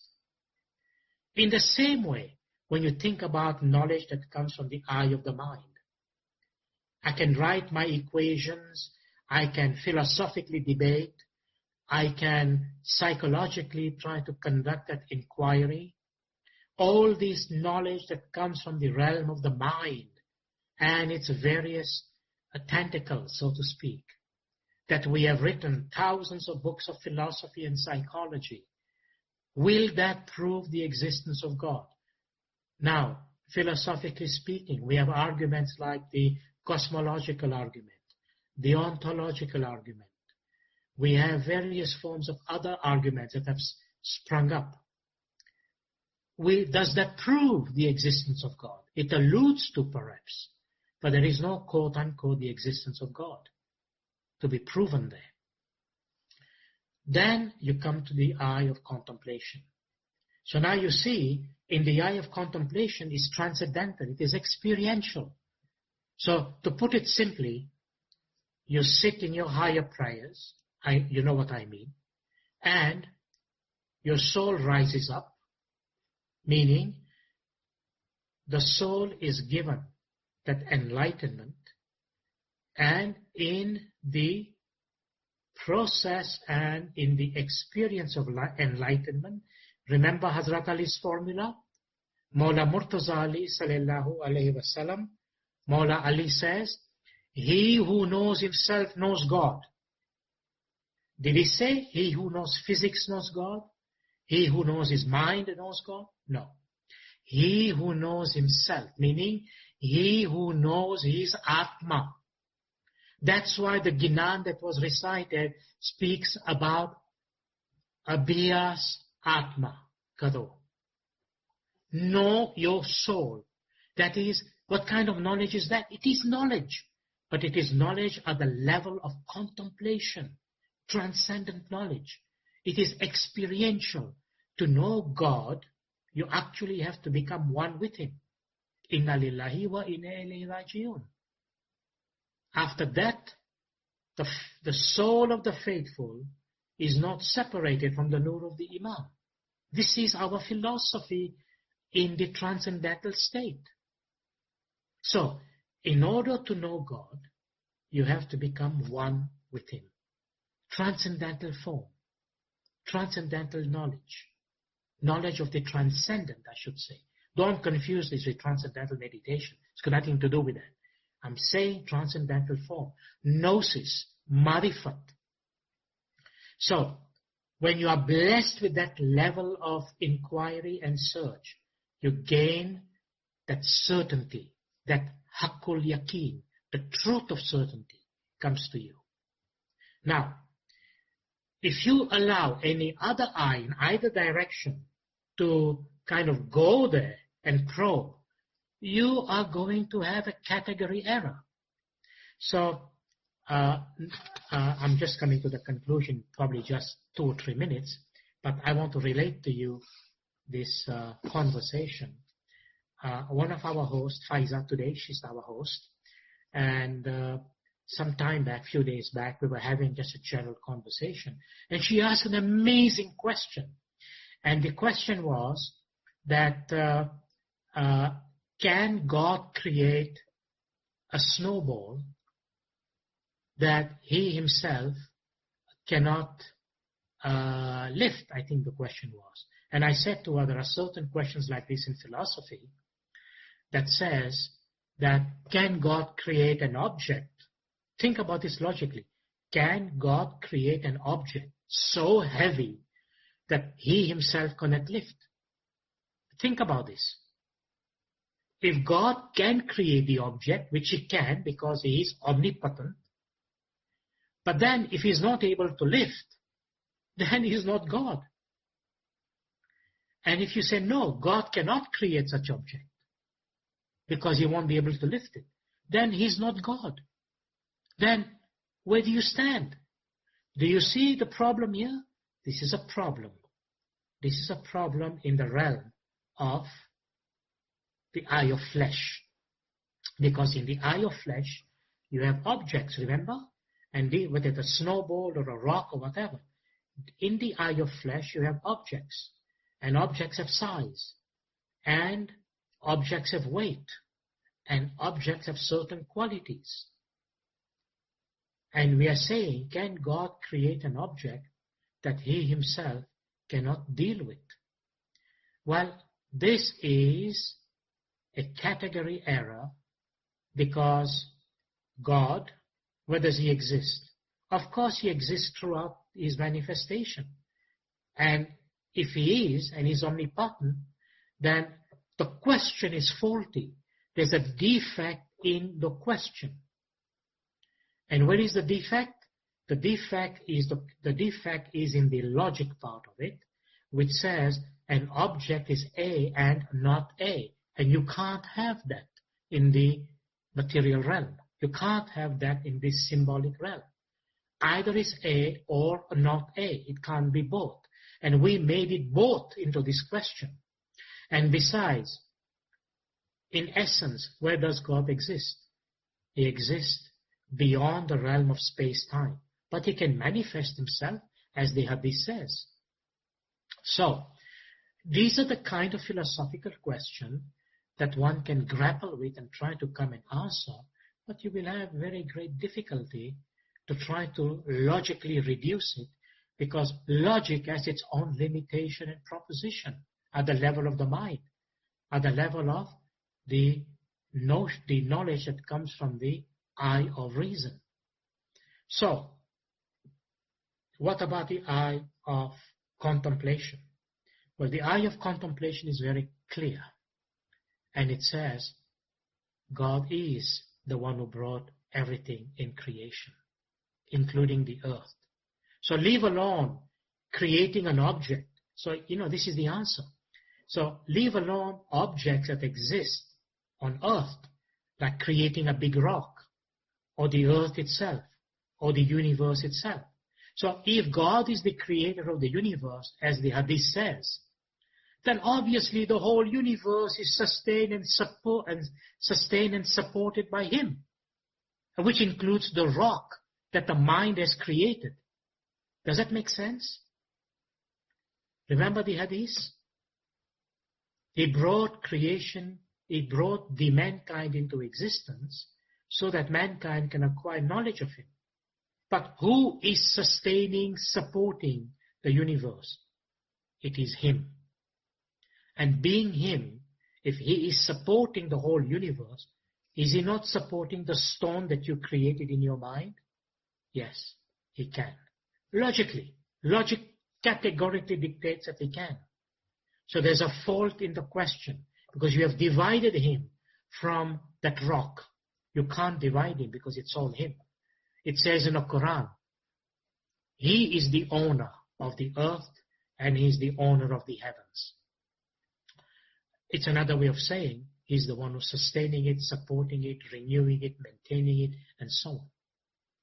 So, I have so much more to say, but this notion of category error is very important. Remember, all knowledge are valid in their own realm. But when one realm tries to usurp, take over the other eye, the other realm, you will create a category error. This is like saying, let me prove the existence of the mind in a laboratory. It won't happen because laboratory is material. Mind is not material in that sense. But if you say, let us conduct psychological and philosophical experiment, which is knowledge that is symbolic at the level of the mind, and come to some deduction that the mind does exist, or certain something that we call mind is not just an emergent property of the brain, but it is something that exists independently of the brain too, yet related to it, then we can do that psychologically, presumably through various forms of psychological experimentation and even neurobiological correlations. And many other propositions that is coming from the neurosciences, where people have come with the complex understanding about a spiritual brain. Having said that, that exists there. But physics and chemistry and biology won't go there because it can't be replicated in a lab or in nature per se. The same way, nothing that is in the realm of the mind other than the inquiry part can penetrate to have a spiritual experience of the Atma or the soul. So these three realms, the physical, the mental, and the spiritual, they are all valid in their own segments of expression. In their own realm, they disclose their own truth. They disclose their own knowledge. And as long as the knowledge stays there, you are perfectly okay and you can validate it. But the moment the lower eye try to take over the role of the higher eye, category error. That's why the higher includes the lower. The higher includes the lower. But the lower cannot necessarily include everything of the higher. And the higher cannot be reduced to the lower. You can't reduce spiritual knowledge to the level of the mind and reduce everything that is in the mind at the level of objects in the material world. You can't. But the higher can include all the lower. And you've seen that diagram I showed you about study of matter, life, mind, and then soul and spirit. The higher always includes the lower, but the higher cannot be reduced to lower. If you do that, category error. That's why people end up into all this mixture. You know, sometimes people say, how do I prove the existence of God? Well, do you even understand the meaning of proof? I haven't spoken about today, there was no time. What is the meaning of proof? We'll talk about it some point in time. The word proof from a scientific point of view, what does that mean? You have to understand that. What is the meaning of proof from a philosophical, psychological point of view? And what is the meaning of proof from that spiritual point of view? So if you mix this up, category error. That's why people don't be satisfied about the knowledge. People say, well, you know, I'm looking for the soul. But where will you find it? You won't find it in the realm of matter, in the realm of the mind. You'll find it in the realm of the soul. That's where it is. So now, let me conclude. This conclusion I'm giving to you, it is a conclusion that is holistic, comprehensive, all-encompassing, so that the eye and the knowledge and the truth of the eye of flesh, the eye of reason, and of course the eye of contemplation, the spirit, all come together. Okay? And this is coming from our tradition. This is coming from the way we, in our tariqah, we see the harmonization, the consonance, and we see, if you like, the comprehensive image, the altogether image, the holistic image about the whole idea about marifat. So, marifat refers to higher religious wisdom, higher religious knowledge, if you like. And what am I about to say about it? This is very important to understand, otherwise you will miss the whole idea why knowledge exists and why it has come to begin with. There are two words. One is obedience, the other one is worship or ibadat. Okay? Now obedience is called itta'at. Itta'at. Worship is ibadat. Now, ibadat or devotion, I repeat, ibadat or devotion is the basis of marifat or the higher religious wisdom. I repeat, this is the key. This is the key to transcend and to have this holistic paradigm that includes and it gives us the understanding about science and faith and all of the branches of knowledge. You remember Mola Baba saying, study Allah's creation. There is no division between science and faith in our tariqah and in Islam. So, ibadat, worship or devotion, is the basis of higher spiritual wisdom, meaning it is the foundation of marifat. So, ibadat and marifat go together. So, in the created world, okay, coming back to the realm where we physically exist, ibadat or worship or devotion and marifat constitutes its spiritual foundation or basis. Let me say it very simply. Ibadat and itta'at, obedience. Now, this obedience, you know what I'm referring to. If you want to climb to the level of marifat, there is only one way you can do that, is to totally annihilate yourself and allow yourself, meaning get rid of the physical, get rid of the mental, not get rid in a sense like kill your physical, kill your mind. No. Let the body-mind complex remain at their own level so you can rise at the level of self-awareness. So when you are submitted to the divine laws and the divine will, as Islam says, Islam means submission. Another word for submission is itta'at, is obedience. So obedience, itta'at and ibadat. So ibadat, devotion or worship, is the basis of higher spiritual wisdom, meaning the eye of contemplation. Obviously, I think you made that connection, meaning marifat. So, true ibadat, true worship that leads you to commit to conduct that ibadat, and marifat, when they are together, it constitutes the basis of the spiritual understanding in the world in which we live. That's why in our tariqah we have a special attitude of practice that allows us that experience.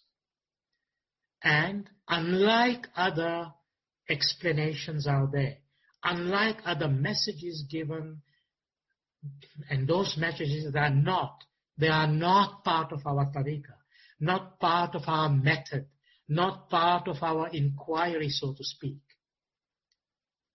Our tariqah says, you can integrate all of these in one while still living on this planet, on this earth, physically, and allow that to be the basis of your ultimate experience. Unlike other messages you get out there, they say, no, you have to die. No.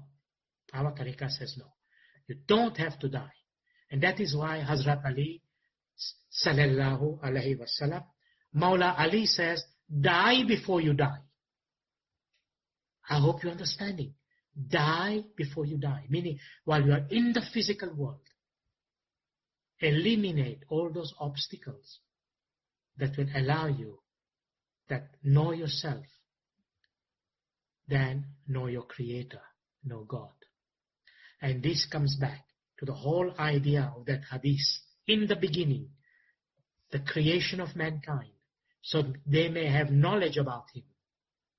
And you can see, I hope, that you have been able to follow these strands of thoughts. I thank you very much, and I sincerely apologize. I took, I think, 45 minutes more than I wanted to, but I really wanted to bring a level of completion. So Faiza, please, back to you.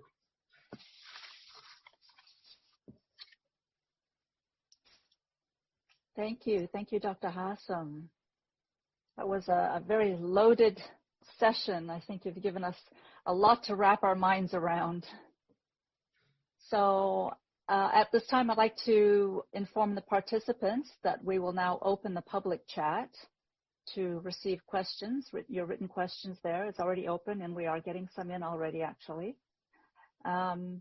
Also, if you have any questions related to today's lecture and would like to verbally ask Dr. Hassam, you may click on the raise hand icon, which can be found by clicking on the participants heading on your screen. If you scroll over your name, I believe you'll get a symbol for a hand, and you can click on that, and that will raise your hand. And I will then be able to ask you to unmute your microphone so that you'll be able to address Dr. Hassam directly that way. Alternatively, you may also email your questions to the email address, which has been reposted in the chat box. At this time, I would like to request prayers, after which would be an ideal point before we move on to the Q&A. Dr. Hassam, may we call on you now for some prayers? Thank you. May Mawla Bapa bless you all with Hakikati Samaj, the understanding of true reality through the eye of contemplation, through the spiritual eye. May Mawla Bapa open up your heart to experience the higher realities of the spiritual world. May Mawla Bapa accept your ibadat. May Mawla Bapa take you to the path of marifat. May Mawla Bapa bless you with complete and total understanding of our tariqah. May Mawla Bapa bless you with barakat. May Mawla Bapa remove all calamities, all difficulties, all obstruction, everything that could be causing you worry, pain, or concern. May Mawla Bapa remove it completely from your life. Amen. And as Mawla Bapa has blessed us that they may never come back, may you always, always be in the path of search, through ginans, through farmans, through acquiring knowledge of the world, of the mind and the spirit. May Mawla Bapa bless you with barakat. May Mawla Bapa's hand be always upon you to keep you happy, to keep you safe, to guide you, to protect you, to your whole families in every way. And may Mawla bless you with the acceptance of your prayers, with the acceptance of your ibadat. And may Mawla always keep you safe in His nur, in His protection. May Mawla always keep you in His love and compassion. And may Mawla forgive all our errors in every way, spiritually and materially. And may Mawla bless us with batini and zahiri dida. Ameen. Ameen. Thank you, Dr. Hassam. Well, our participation today almost reached 400, so thank you all for taking the time to be with us today. Thank you. And I'd like to thank you, Dr. Hassam, on behalf of all the participants for taking the time to share the knowledge with us today and for your generous offerings week after week. Let us pray that we may all have the blessing of being able to absorb this valuable knowledge and to incorporate it into our daily lives. ALWAAZ, I would like to ask that Mola Bapa accept all your seva and that he provide you with fulfillment of many more opportunities to serve in the future.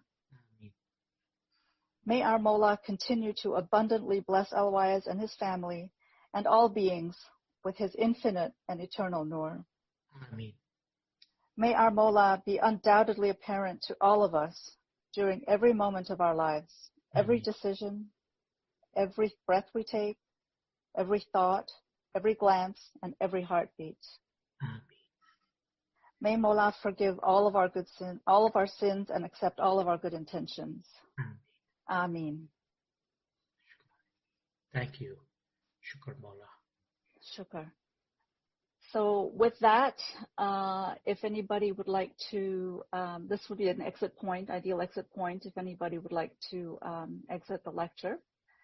And we can go ahead now and move on to the question and answer, if that's okay with you, Dr. Hassam? Yes. Okay, so I'm going to, like I said, the chat is open, and I'm just going to check and see if we have any raised hands. We do have one raised hand already, and that's Rahman. Rahman, can you go ahead and unmute your microphone, please? Yes, I have unmuted. Go ahead, please. My first thought, Dr. Hassam, is that at the beginning of your session, I was offended because I am in sociology, and when you said that the way sociology defines religion was not correct empirically and mentally, symbolically. The sociology defines religion in a different way. It is another field of social science, but at the same time, both all these social sciences deal with empirical and the mental side. They deal with both hierarchies of the mind and the physical. My second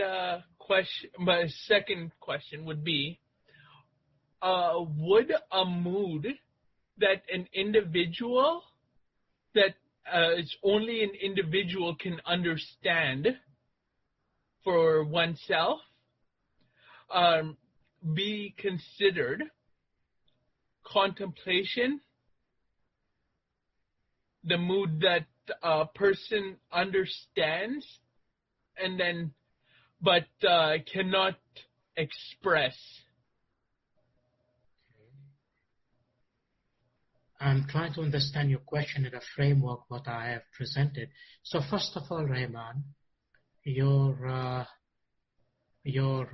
definition, if I can put it this way, of sociology as a part of social sciences, which is of course there. Now remember that sociology has evolved by leaps and bounds from the very beginning, when this branch of knowledge became a basis to understand how society essentially basically function in its multi-level expressions. I want to be absolutely clear.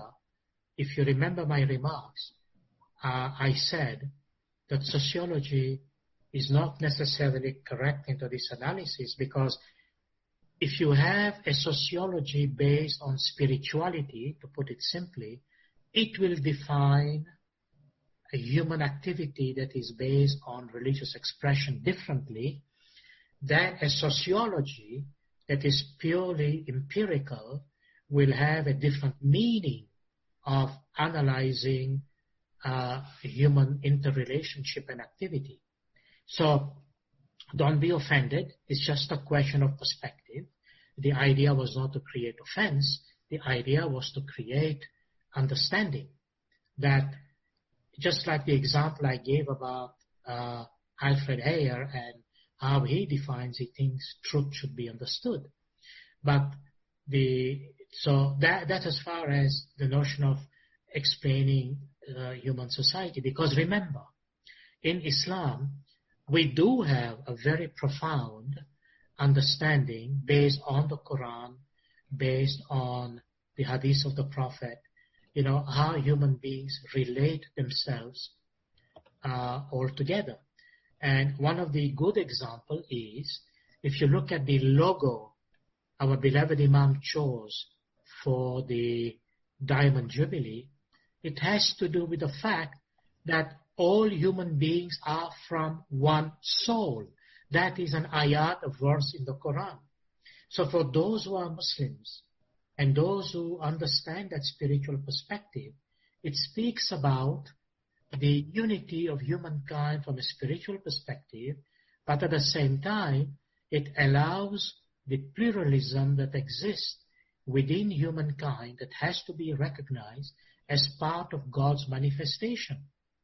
So I didn't go that far into explaining all of these, but simply to say to you that there are sociological theories that speaks exactly of the opposite, and that says no. We have no evidence to think about that all human beings have come from one single source.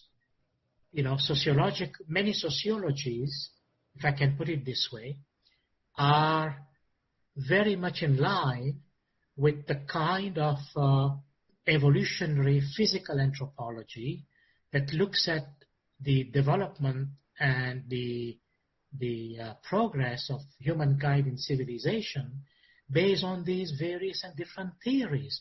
And there is no, by and large, from that very secular point of view, the introduction of a divine element. And because it lacks a divine element, everything is very fragmented from that physical point of view. So that's my response to that. Secondly, you mentioned whether a certain sense of mood, if I understood you correctly, that is inexpressible, could that be considered a form of contemplation?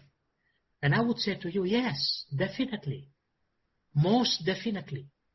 And Rahman, we in Islam, and certainly in our tariqah, we uphold the notion of analysis and inquiry to the highest level, meaning you can reach a level of thinking that creates a mood that is fairly abstract than what is normally understood by mood, and that definitely gets a taste, I use the word very carefully, gets a taste of what contemplation could be.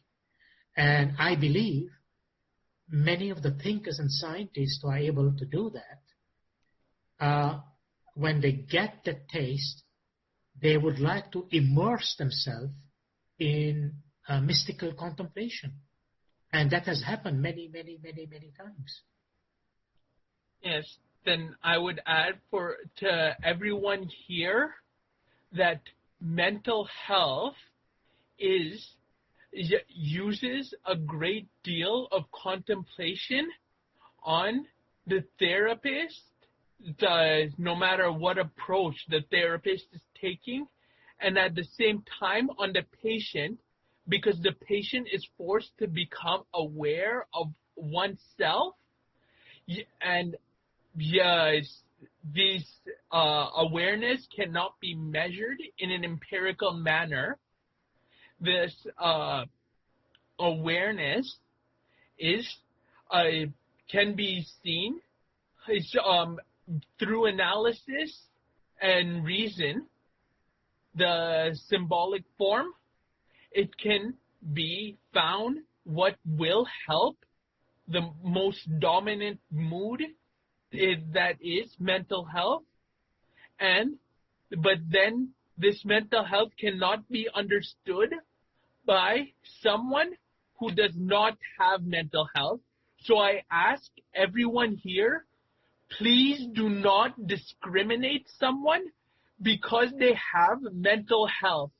I have seen it very often, especially within the Ismaili community, and I am sad to say there are very few who will admit that they do that.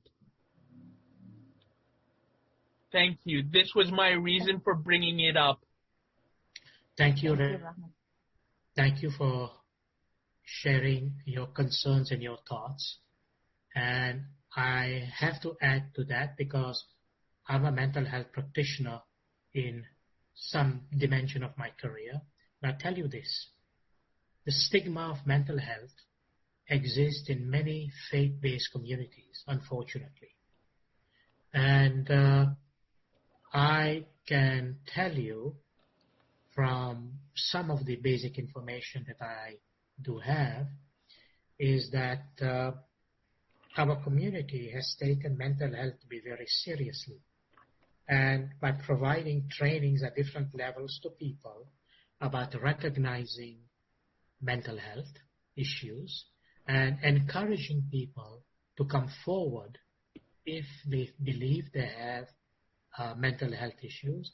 And everyone should know, and I think you're quite correct, Raymond, and I validate what you say, that individuals who are uncomfortable, for example, because of the stigma, should not feel uncomfortable. There is no significant difference between when people feel physically unhealthy or they have and they feel mentally unhealthy. It's a both aspect. Remember, I keep saying is the body-mind complex, and people who need help.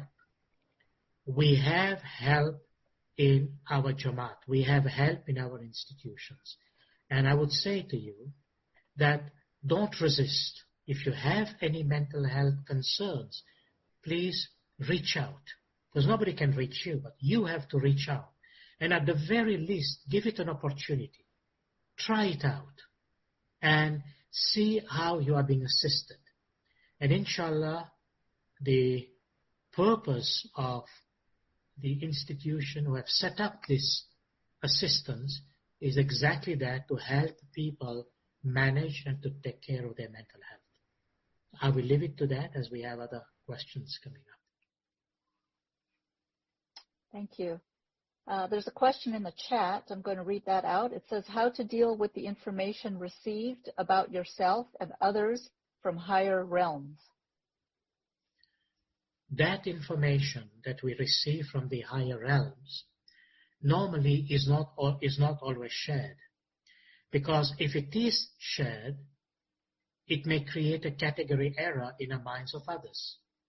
Now, the question is quite vague, but nonetheless, I'm giving you a vague answer, or maybe a little broader answer, and that is that remember, information from higher realms, if it is the realm of the contemplation, then how will you translate that information, the realm of the mind, to even be able to explain? Because remember, language and words are symbolic at the level of the mind. They do not have the expression. The only people that I can say to you in some different sense are people who have had the gift of poetry and the people who are able to express that poetry in a didactic, meaning into a story form. Like if you see, for example, Jalaluddin Rumi's Masnavi. But what is that? That is exactly knowledge of the higher realm in a language that is reflective of a higher thinking mind. So many mystics like Rumi and others, Hafiz is another one of them, have been able to express this mystical understanding into a way that takes language to its upper limits. And the human being is asked to really raise the level of his understanding to penetrate his upper limits of the mind to understand what these mystics have said. So mystical knowledge is often reflected in poetry, in metaphors, in stories that are useful to give a taste of what it might be. So if it is related through those medias, then it's maybe possible to do. You know, just like the one I like to quote, when Rumi says that he who travels without a guide will take 200 years for a 2-day journey. Now, what does that mean? And what is a 2-day journey? And what is 200 years got to do with it? So you need to figure out, is it referring to the soul? And if so, how? Who's the guide? You know what I'm saying? You exercise your reason and your search towards that. And in our tariqah, the answer to that saying of Rumi is very clear. Thank you. Now there's a couple of hands raised. Ali S., do you have a question? Yes. Yani Madam. Mulani Badat. Actually, Doctor, I have to just get the clarity on the notion of the higher spiritual wisdom. So as you said, that notion of higher spiritual wisdom comes only through taking up the path of inquiry, which should be infused with love, right? And if a knowledge seeker wants to enter the realm of contemplation, then he has to begin his journey through seeking spiritual knowledge that may be coming through our gnans, farmans, etc. So you mean to say that the more we utilize the eye of intellect to think deeply on the acquired knowledge which we begin to read, then in the next stage, the spiritual knowledge which we perceive through our empirical sense will be taken over by the eye of intellect, right? And then an individual keeps himself engaged in the process of thinking deeply what spiritual material he or she is reading, like Imam's Farmans, etc. Then this ongoing process of reading and deeper thinking through Imam's blessing will enable that individual to enter to the process of eye of contemplation, which eventually through Imam's grace will unfold the ultimate reality. Is this the case? And then I have a question. So what I have spoken to you by just trying to be more attentive at the time when you were just delivering a lecture, I remember, I was listening to one of your wives in which you quoted Imam Sultan Muhammad Shah's farman that Jena amal sara che, tene faido thai che ne apoap. So it means that you say that obedience means that if we just make strong footing at our ethical and moral actions, then eventually we will be able to have more benefit in our ibadat, right? So what I have described you so far, it means that so is the map of acquiring the thousands of eyes in our tariqah. And second, can you please make distinction among eye of spirit, eye of soul, and eye of heart when you were explaining the eye of contemplation, because you are using 3 words at the same time. Because why I'm confused, because Maulana Hazri Imam also used these 3 terms together many times. Like he says that you will be benefited in the life of your heart, in the life of your soul, and in the life of your spirit. If they were the same, then I think Maulana Hazri Imam would not have any need to describe these 3 terms separately. And I don't know, sorry, I'm just giving you, so because I am also like, I have become mustajib, like I have begun my journey to seek knowledge. That's why I'm asking you. I'm sorry I may be overwhelmed, because I'm so happy Doctor, you don't know like what kind of immense happiness it has given to me, because once a person who has started this journey, it becomes very easy for me when I start unfolding the things through my eye of intellect, because I was not able to just map out what was going on because there are storms of ideas. My God, like I cannot even, you cannot understand what is going on inside. And secondly, actually, I have just listened so many voices where I have got the conflict between the seat, like what is the seat of the soul. When I just was just going through one of the voices in which said that seat of the soul is just is in the heart, but in other of the voices, I just came to know that seat of the soul is intelligence, because soul has got a lot of energy, and because intelligence, because when we use our mind, so that mind, when we start thinking something through spiritual like dimension, that soul gives the energy to the intelligence which activates our mind, like something like that. I'm sorry. It's okay.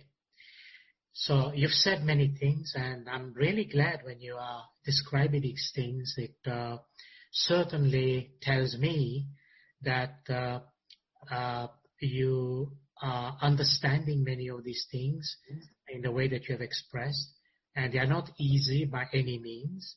And certainly today, I do realize it might have been challenging for many people to look at realms of knowledge in this way. So to respond to some of the things that you have said, I'm starting with the last few remarks that you made, and that is, remember, different speakers have different angles by which they present information related to the intellect and to the soul.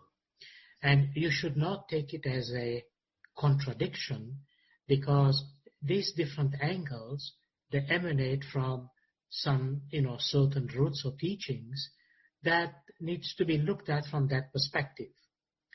And when you look at, for example, some of the observations you made about acquiring knowledge from the eye of contemplation and exercising the ability of our mind, generally speaking, then you are completely correct, because one of the teachings in our tariqah, for me just to summarize in a sentence without going through all the details you went, is that when you mention purification, when you mention rather the ethics and the morality and amal and so on, which in the language that I use, purification.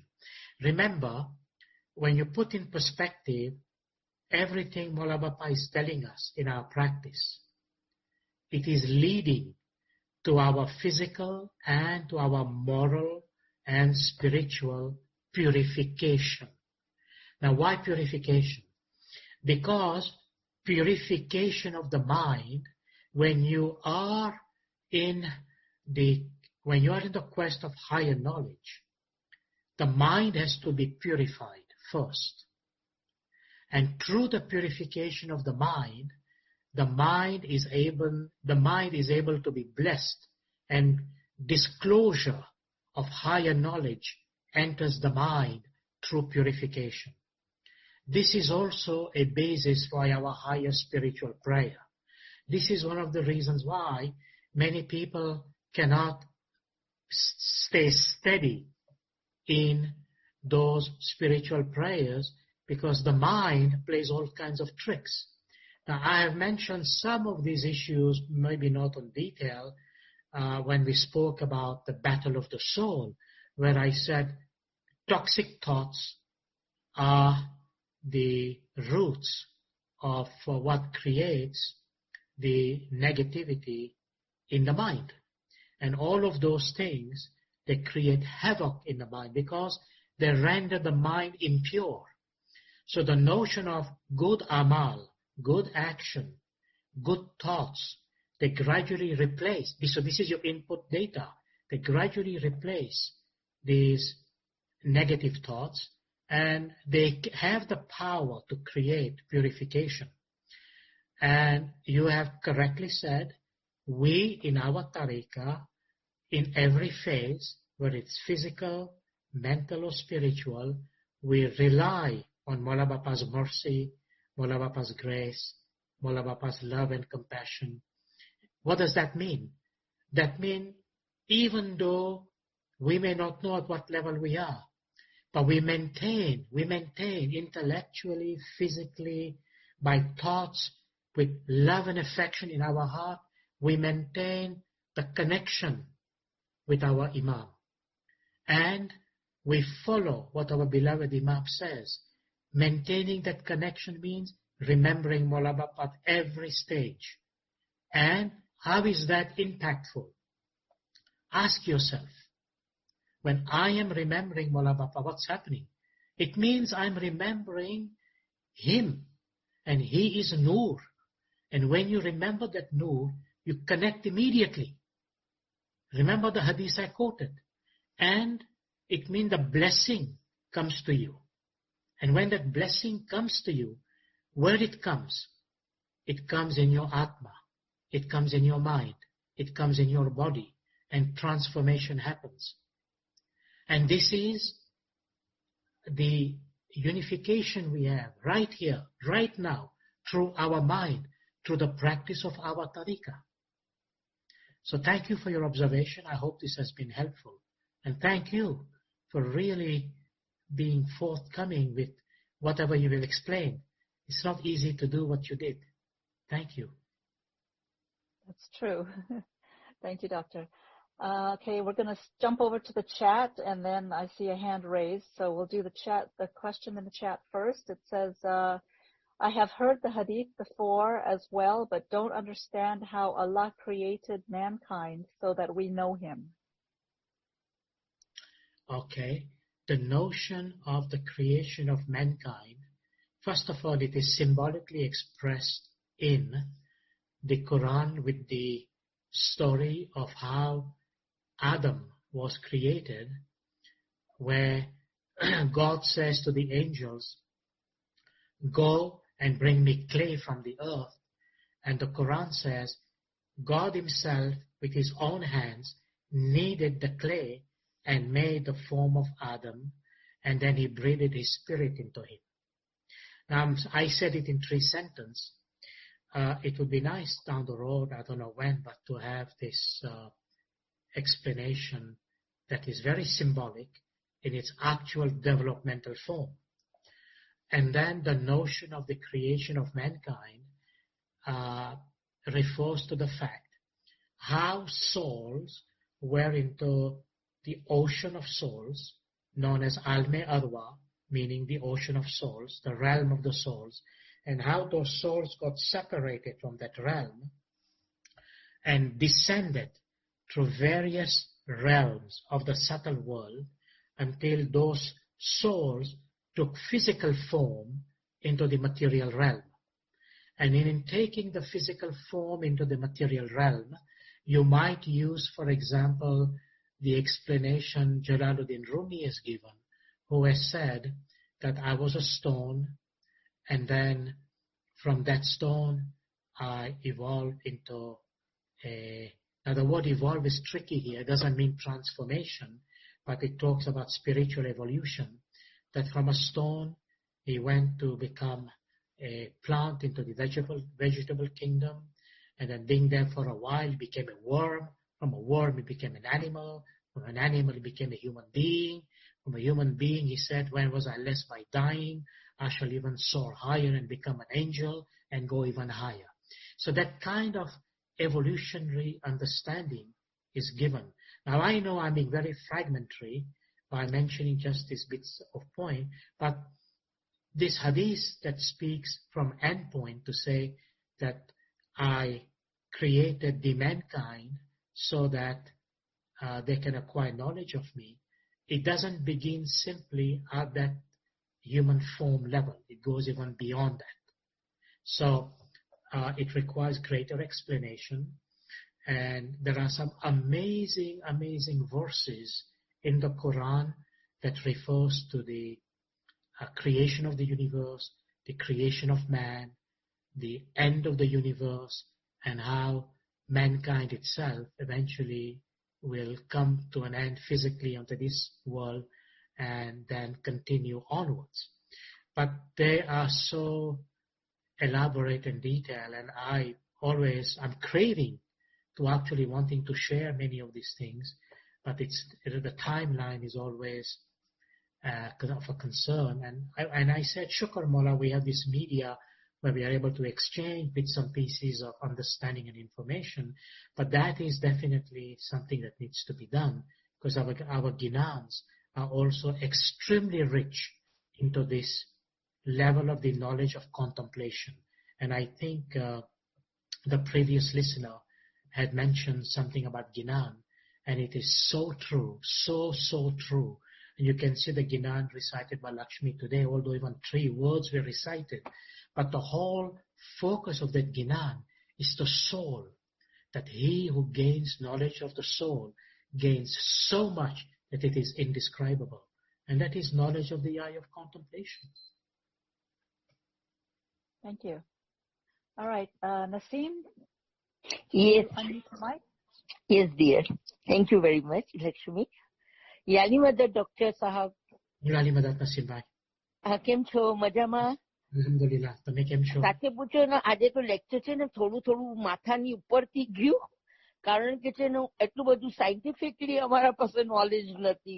Because for every senior I feel it must be real difficult, પણ થોડું ઘણું answers ખબર પડી ગઈ કે બસ તમે બંધી કરો, ઉપરવાળા તમને એમાં નૂરની તમને કદાચ ક્યારે મળે તો આપણને, અગર મોલાએ આપણને દુઆ આશીષ આપી છે તો we can understand what is our soul and all. So મને એમ લાગે છે કે why don't you થોડુંક આ તમારું આ જ લેક્ચરને ફરી એકવાર અમે એક સાદા સિધા માણસો સમજી શકે, not so much scientifically explanation, but just a layman can understand. Can you make that your lecture this way? Please, I will be very, very grateful for this. Thank you for your suggestion. And honestly, Naseem bhai, yes, this was a layman's presentation. Really? Really, because these have so many levels and layers. But I take your point, and in some shape or form, in the very near future, when we speak about other expression of the relationship between the physical, the mental, and the spiritual, I will bring it up again. But today I've laid a foundation, and I understand what you say. And I understood, I knew within myself the risk of becoming somewhat semi-academic into this presentation. And that was not the intention to get people not to understand. But I think you mentioned the punchline, that yes, through the notion of our eye of contemplation or ibadah, many of the mysteries get answered. And that is true. But I will try my best and try to water down more of this information. No doubt, you explain so well. Actually, when the recording will come, I will listen 3-4 times. And I have taken all your drawings and everything. I have clicked all your photos and all your presentation.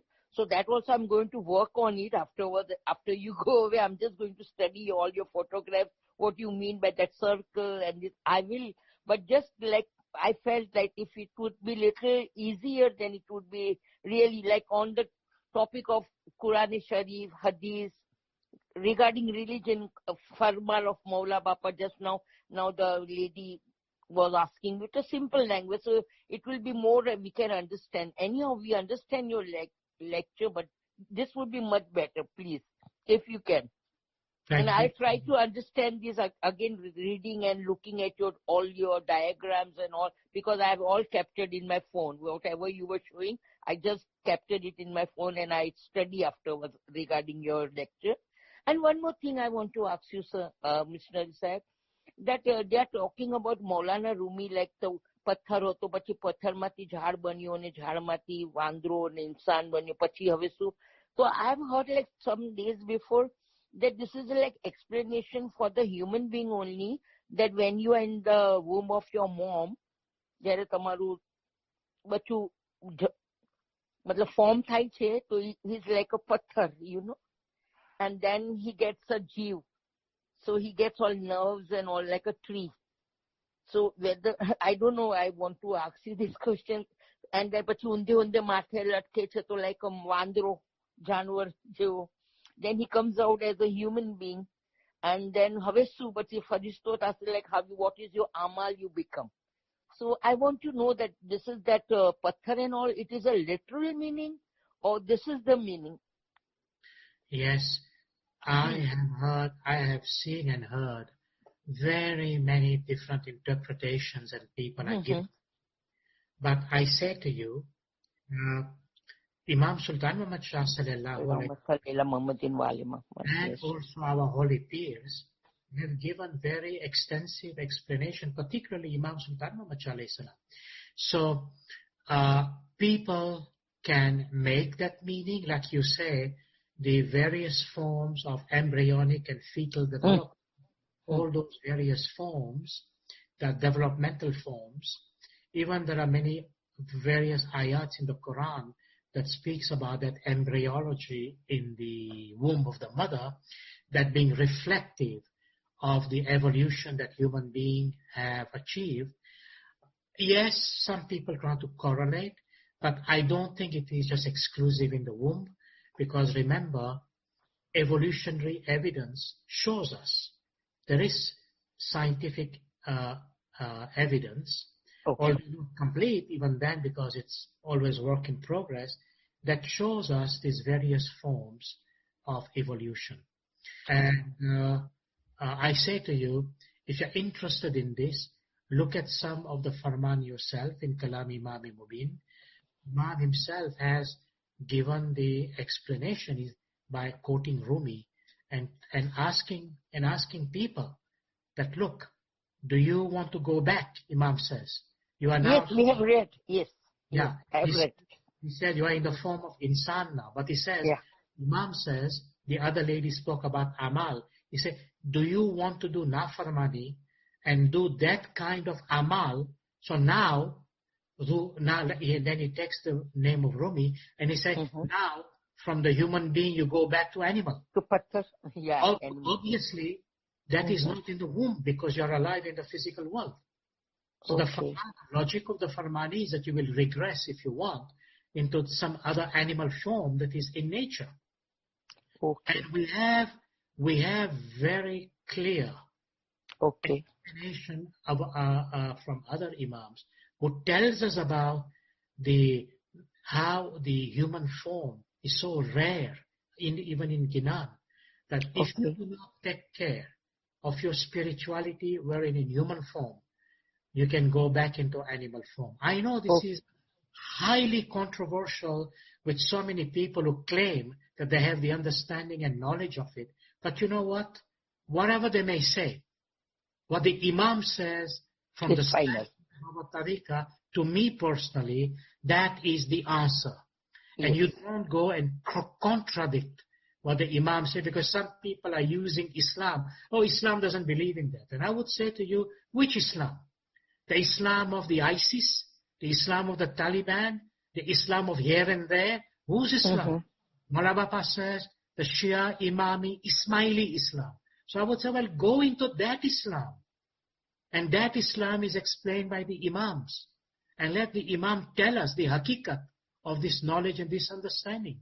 So when Maulana Bappa is quoting Rumi and quoting others and explain to us, and you know, Imam Sultan Muhammad Shah has also explained to us from a scientific point of view, which one day I will bring into my lecture, with a very specific scientific investigation that he has mentioned. So I'm saying to you, this is not only metaphorical. Yes, the embryology, the developmental embryology in the womb of the mother is symbolically expressive of the various stages the human soul is gone into the physical world.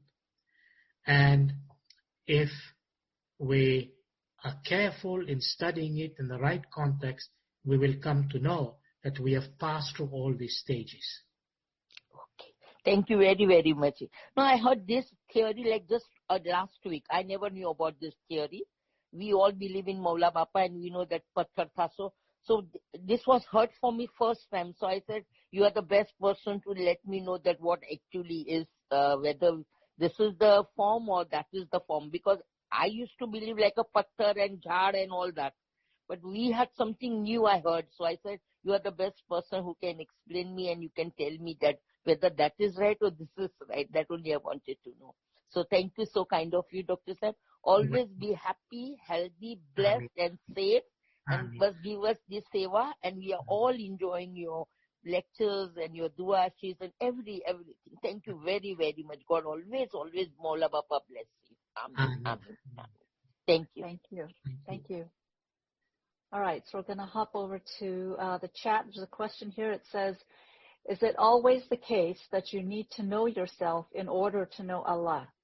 Confidence in yourself to some degree is required. So if material world has affected you and you lack confidence, how can you know Allah in that concept? The material world is always a challenge because of the nature what the material world is. And that is why our beloved Imam guides us and helps us navigate the material world and at the same time arriving at spiritual understanding. So our beloved Imam says that Deen and Dunya, the material and the spiritual in our tariqah, they intertwine, they hand together. The problem arises if the individual allows, and this is the key word, if you allow the material world to become predominant in your life, it will imbalance you.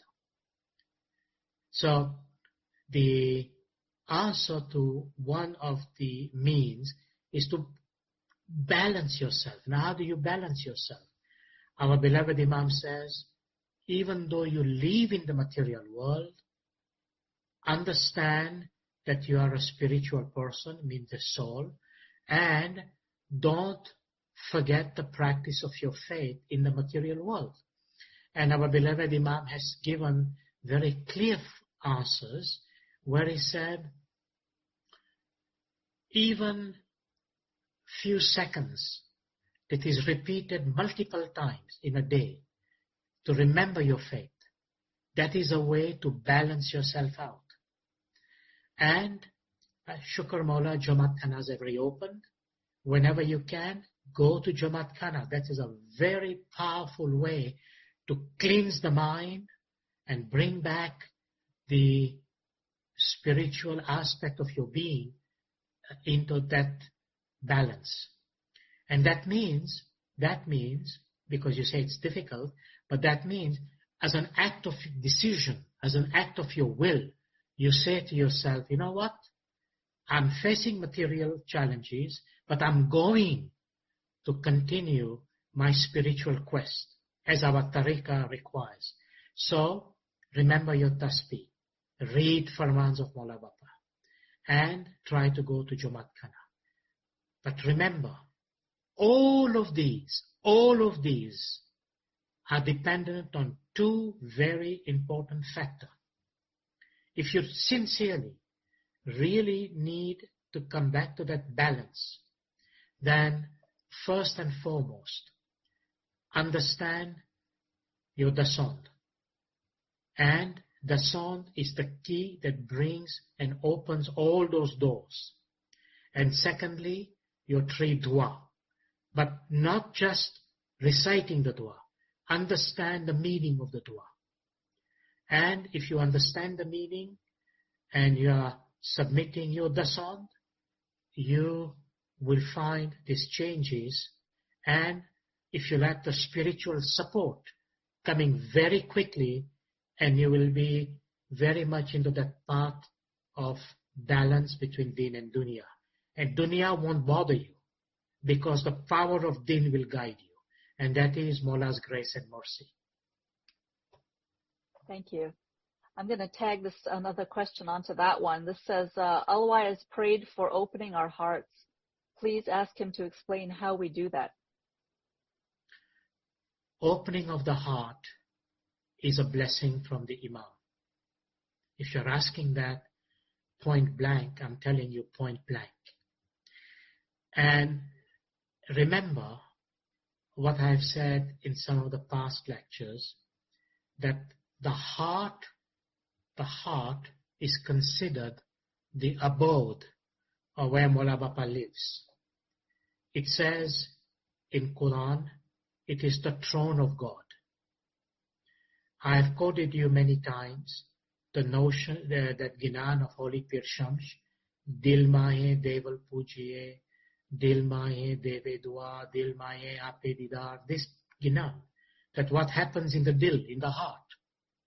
So, if you want your heart to be open, which is a grace and a mercy, the first question arises, which I hope you find it logical, is what is it that your heart desires?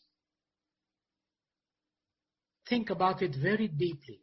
What is it that your heart desires? Remember, by virtue of the influence that exists into the material realm, people's heart are deeply engaged in the material gain, material uprising, material quest, and all of that. And if that being so, the heart is engaged into that. So that means if the heart is engaged into that, it means it is disengaged for what the purpose the heart is supposed to be doing. And let me explain a bit more. We have a heart, dil, and we have a mind whereby we have intellect and reason and logic and thinking. So let your mind be engaged with your affairs of the heart, of the world. But let your heart be engaged with the presence of Mawla inside. And Mawla Ali said to us, be in the world, but not of the world. Are you understanding the difference? Be in the world, but not of the world. Meaning, when you're of the world, it means all my desires that emerges from the heart is directed towards the fact I and my Mawla wants to be one. I want to be close to my Mawla. I want to be close to Mola Bapa. I want him. When the heart desire, I want him and him alone. You cannot mix this. It's not possible to mix because he is totality. And so you have to make a decision. How you make a decision? To the exercise of your thinking, logic, will, and you say, okay, let my heart engage into something else. I know this is not an easy issue, but I'm giving you the formulas and the perspective given in the practice of our tariqah. And that is, the perspective is, if you want to rise higher into that avenue whereby the heart becomes open, is do not let Mola Bapa be absent from your heart. And if he is present, so he is not absent, he is present. His presence in the heart will create all the magic. And it will create the magic from the heart. It will illuminate your mind, and the illumination of the mind will create the miracle in your brain. And the brain, which controls the physical body, will also receive this illumination by generating the appropriate chemicals in the body that will keep you healthy, wealthy, and wise. Thank you.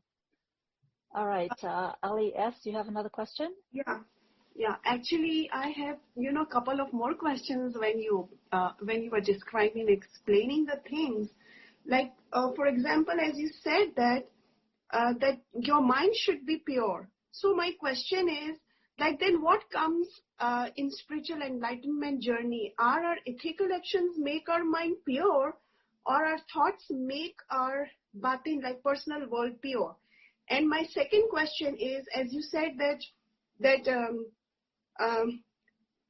Hazrimam said that when you remember me, I remember you. So it means that you mean to say that when he remembers us, it means that he remembers us by showering his nur for acquiring spiritual enlightenment for us day by day. And my third question is, so as you said that it should be a spirit of inquiry infused with love. So then my question is, then at what stage our spiritual inquiry takes over the spirit of love? Like, and second, as I just remember one of your lectures, like one of your vices, in which you said that ilm se to Rab pehchana. And you also described that that's why our practice of ibadat is not Baitul Ibadat, it's Baitul Khayal. Like we have to contemplate, as you said, that it is an eye of contemplation or deliberation of reflection. So can we say that if we perceive Maulana Hazrimam through our empirical senses, then we need to reflect on his farman, which we hear through our ears, in which he says that you have to read Farman, Ginan and Quran. And Imam says that I'm the interpreter of Quran. We have never seen Imam interpreting Quran. It means that he interprets his Quran into our heart if we just develop our heart to that level, right? So it means that we have to reflect on Imam's Farman, read and then reflect on Imam's Farman by using our eye of intellect to get immersed into the process of inquiry, which ultimately open the door of eye of contemplation to go ahead in the journey of seeking spiritual enlightenment. Is this the case? Because I don't know, I have a storm of ideas, and because you said that it needs desire. I mean, so means the basic thing is to desire. Like Peer said, Jis upar tero pyar ghanero, maya karega moro saya. Right? And this I have also learned from, I think your voice, I don't remember, because I listen to your voices so much. And the third thing is that, so if I able to just tie the loose fragments, it means that it contains the process. In the process, it comes the constant remembrance, obedience at moral and ethical levels, purification of mind, acquiring ilm, reflection on the knowledge like ilm, and entry of inquiry, like entering the process of inquiry, and then ibadat, and then it ultimately leads us to the process of spiritual, like seeking spiritual eye. I don't know. And one more. We've got one more hand raised as well, so we've got to get to the other listeners. You have not explained the life of the heart and the life of the eye and the life of the soul, or maybe the eye of the heart, soul, and spirit. This also confuses me. I'm sorry. Look, you've raised so many questions in your asking, and it's kind of difficult to go to each one of them, because I personally have a tendency to want to go into the depth of thing if possible, or sometimes I can answer in a short form. But let me tell you, if I've understood all your question properly, the underlying base of everything that you have asked about purification of the mind, about the exercises of the various forms of acquisition of knowledge and so on, my answer is in 3 words. And each one of these words can in itself explain very well all those issues that you have raised. Now, before I give that, I do want you to know that I do wish to answer your question, and I would love you, if you can, perhaps summarize your question in a short form and send it over. And then in a Q&A, I can answer this a bit more in detail, which I can't do because right now, this forum is an extension of that lecture, just to help to people get going about understanding what the lecture was all about, and perhaps even some other question is okay. So let me give you my answer in 3 words for now, and which includes these 3 words encompasses everything that you have asked in every shape and form. Okay, but you have to understand and try to see where they connect. Number 1, as I've already mentioned right now, was the sound. The sound is the basis of all this confusion, if and when there is confusion. Meaning, if you give the sound, if you are the sounding, then your situation will be very different. I don't mean you personally, I mean the individual's situation. So the sound brings what? Purification of the mind. The sound creates equilibrium in our physical existence and the cosmos. The sound creates light in the heart and in the brain. The sound is the foundation of everything we can imagine, or in the basis of rising spiritually high and succeeding materially in depth. The sound is the of that love that I mentioned, infused with knowledge, and knowledge infused with love. Why? Because the sound is the proof of Maula's love and compassion in the believer's heart. Now, I can go on for the next hour telling you what the sound does, but I hope you're getting the sense. That's number 1. Number 2, our 3 dua. It is extremely important to understand the meaning of this dua. And you remember Imam Sultan Muhammad Shah alayhi salam in a memoirs, what did he say? That prayer is a daily necessity. It is a direct communication of the spark with the universal flame. So a person, a murid of Maula Bapa should ask, a faithful should say, am I communicating with my Maula? This is direct communication of the spark, with the universal flame. And what is in this dua? Listen to some of the lectures I've made in the past related to some of the meanings in the dua. Although a lot more could have been said and can be said, and I don't know, maybe with Maula's mercy and Maula's grace down the future, I will once again start that series about the dua. But whatever understanding you gain, try to understand the dua. And you know, there are other speakers, I should say, they have done a wonderful job in explaining many perspectives of the dua. And hopefully it will help you understand certain things. I heard there was one speaker who was explaining words of the dua. I did not listen to it because I sometimes get engaged with things and I don't have the time all the time. But I was informed that it was really a very beautiful session to understand the words in Arabic that are in dua. But all of that put together implies and means that is your heart connected with Him? That is the purpose of prayer. Whether you take a tasbih, or whether you say dua, or whether you do higher forms of prayer, it's a point of connection. Now you mentioned desire. How will desire come? That desire will come through the sound. Because there is no greater power of desire than love, in that positive sense of the term. And the sound detaches you, I repeat, the sound detaches you from the negative influence of the world and attaches you through to Maula. The sound is the means to remain connected and attached to Maula himself. So those who wish to create that attachment, this is a positive attachment. And those who want to, I'm just giving an analogy. You know, if you consider Maula Bapa to be the powerhouse, then plug yourself there. That's all the power in the universe. Plug yourself. How do you plug? The plug is your dasant.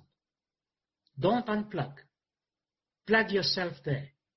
When you plug yourself there, everything will flow. That electricity, that power will flow in all your wires, spiritual, mental, and physical. And plugging yourself will create all these abilities, which I cannot speak because we have no time at the moment, and also but you understand. So the point is this: you have brain, you have logic, you have intelligence, you have certain level of free will and freedom. Ask yourself right now, where have I been plugged in? Is the dunya that I plugged in? Then let dunya guide you. And you know what dunya can do to you. Or am I plugged in din? Din means I've plugged myself into Mola Bapa, I'm following his farmans, and I'm going to make that the foundation to what I should do in my dunya. And in order to gain that spiritual influence, grace, mercy, power, love, compassion, dasant is the key.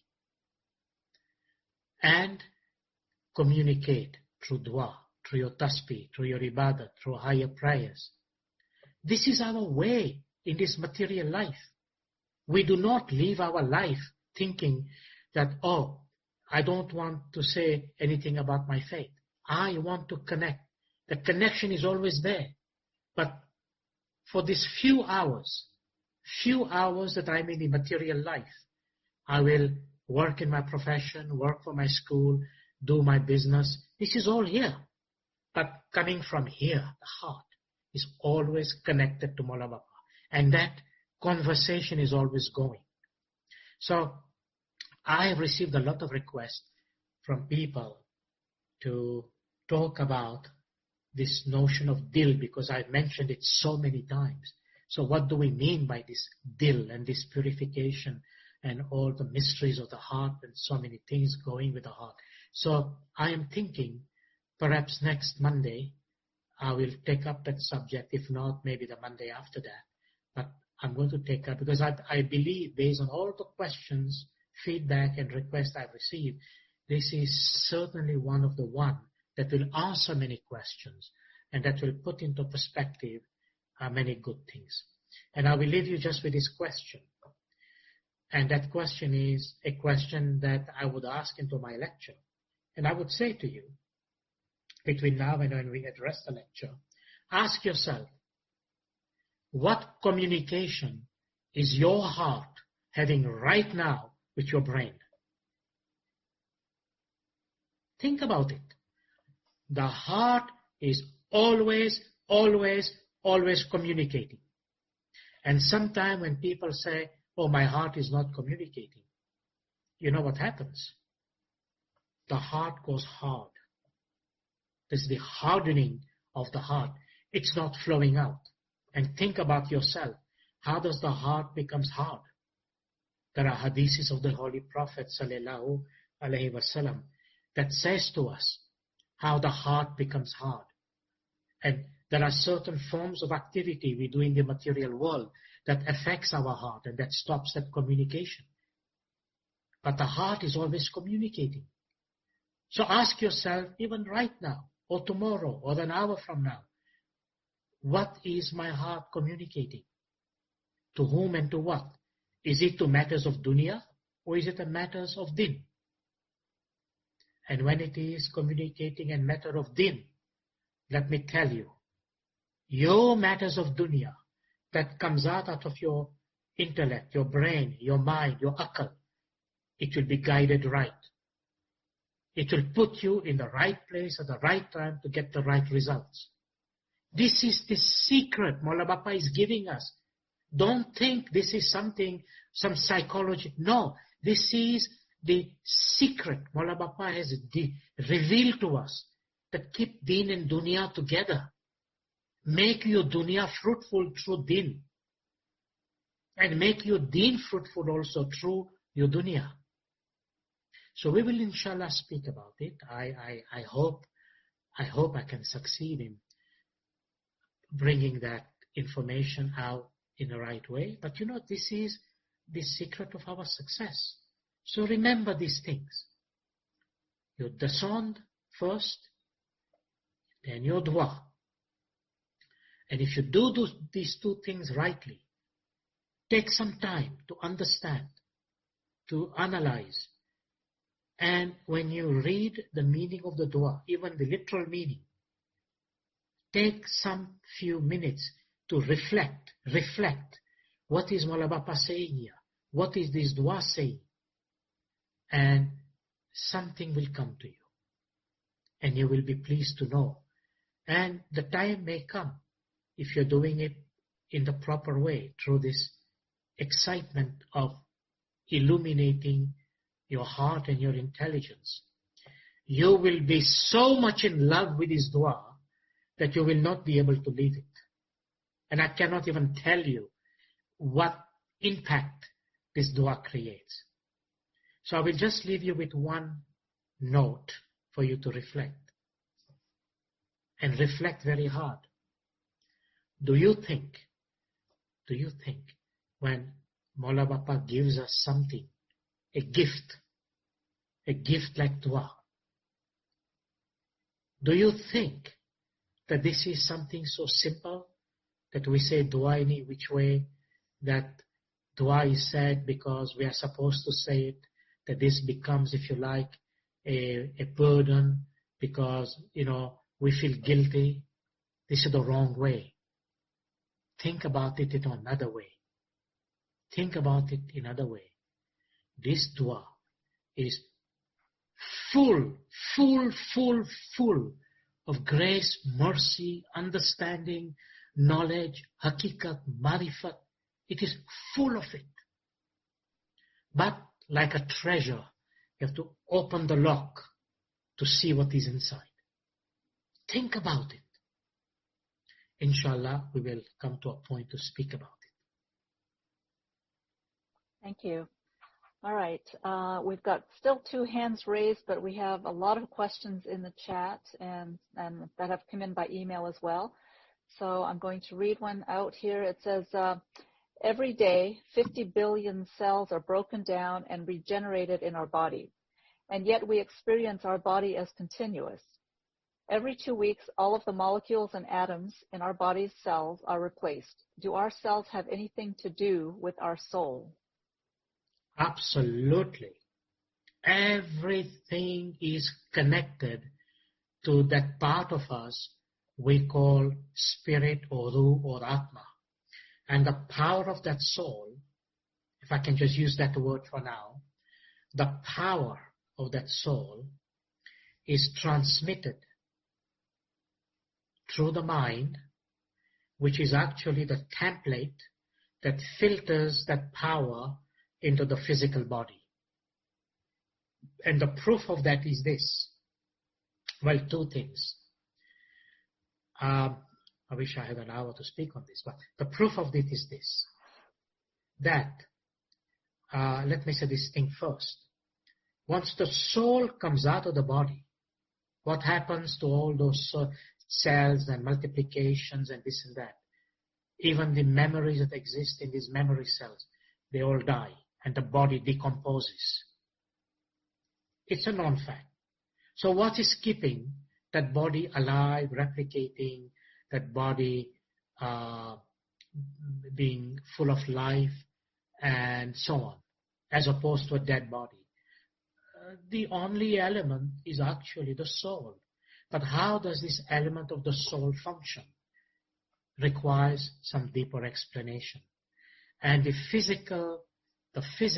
physiological explanation given is not adequate. It's good, but not complete.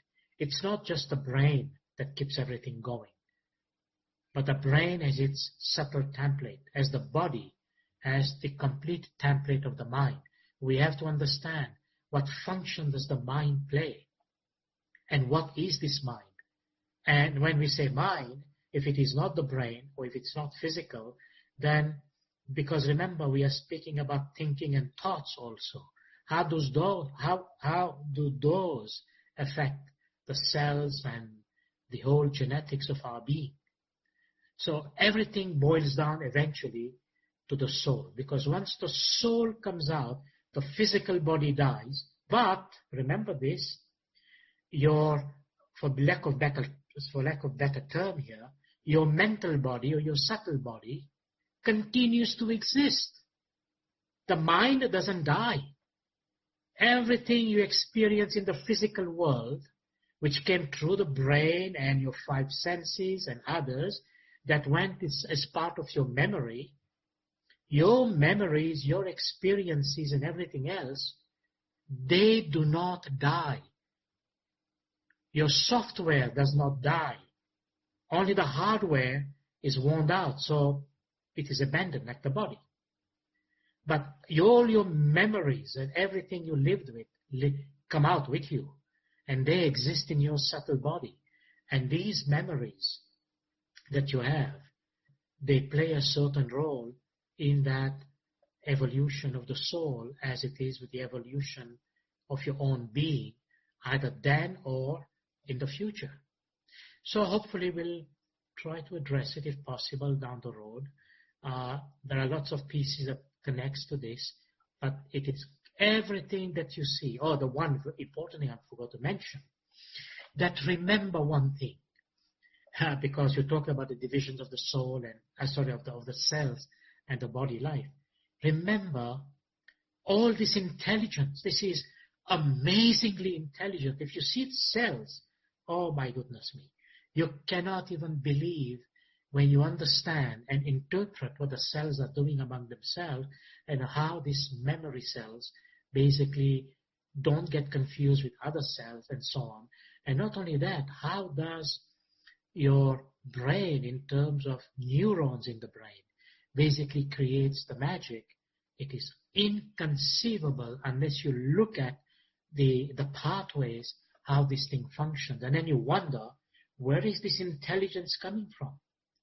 It is coming from the soul, which basically illuminates the mind, and the mind becomes the filter that animates all the organs of your body. So there is, if you like, a subtle physiology, a spiritual physiology that shows how all your organs are connected to those various channels that eventually the soul animates. Thank you. Okay, so we've got one last question, one last hand raised, and I think that will be our last question for the day. So Yasmin, can you go ahead and unmute your mic, please? Yasmin?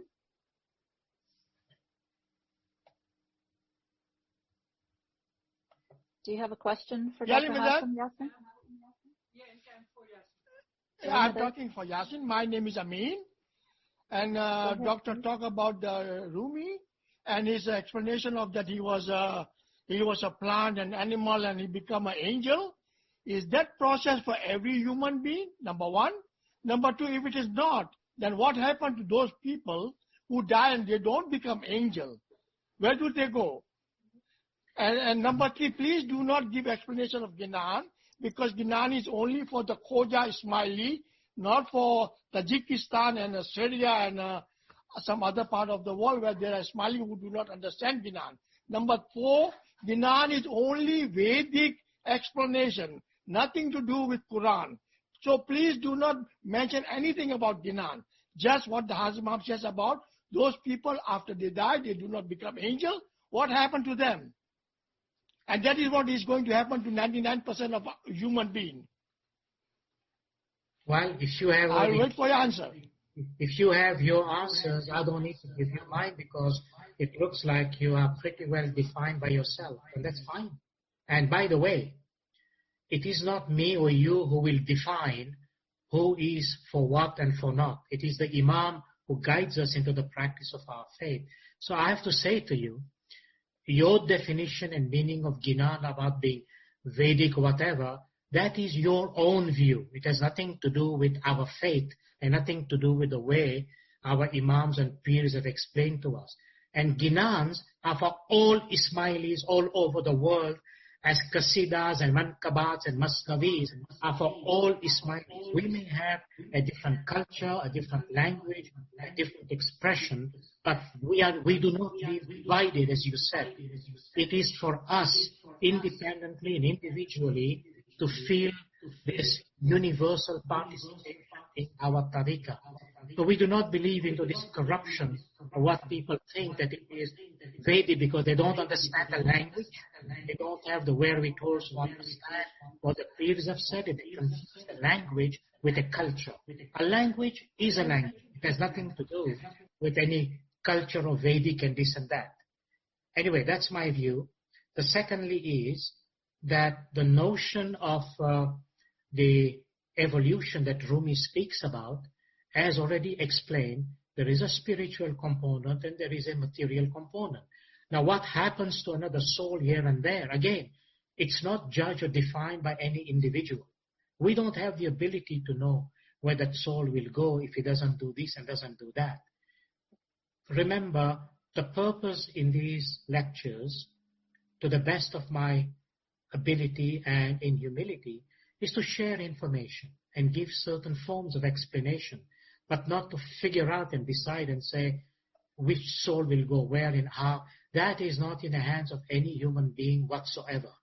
Because Imam Sultan Muhammad Shah sallallahu alayhi wasallam, and please read the memoirs, he says after that, divine justice, underline the word divine justice, will take into consideration the faith, the deeds, and the prayer of the human being. So, if there is divine justice, I am unqualified. I am not qualified to give any interpretation to where a soul will and will not go. That is not in our purview. Our purview is to try to see to our best how we practice our faith based on the guidance of the Imam. And let us not fragment the guidance of the Imam. Maulana Bapa is very clear about us. You know, it is something that you need to please reflect and think. If the Imam of the time has said, these ginans are to be kept for generations yet to be born, will you be the one to define which generation and who will not? That's not your purview to do that. And I'm sorry to say, for you to make these are offensive remarks to our sacred tradition and to the firmans of the Imam. We follow the Imam, not anybody else. And you know what? Let me add this to you. The Imam is categorically told us, Ginan is the tafsir of the Quran. So will you contradict the Imam? This is our faith. This is our belief. This is our way. And we rely on what our beloved Imam tells us in form of our practice. So I respect your interpretation. That is your view. It is not the view that is expressed in the belief of our faith. So basically what you are saying, that when we recite Ginan in Khane, it is Vedic. Is that the kind of intelligence that we have been asked to exercise? No. It is divine knowledge. It is marifati hakikati knowledge. We recite Ginan to enlighten our intelligence, but more so to follow the blessing and the guidance given to us by the Imam. Nothing happens there without the Imam's guidance. And therefore, we need to be careful and tactful and respectful of our tradition. Nobody need to feel imposed upon. Nobody in our faith is obligated. If someone doesn't like it, they can leave it aside. But to go beyond that is of a concern, because we cannot impose our personal views, limited or whatever, into those of others. So my response to you is, please do your research, look into the content, and see if there is a guidance the Imam is given based on our practice And I hope that will enlighten you and that will hopefully give you the right perspective and the right answer. Thank you, Dr. Hassan. We have one quick comment from Shenaz. Shenaz, did you have something to say? Yes. About the cells? Yes.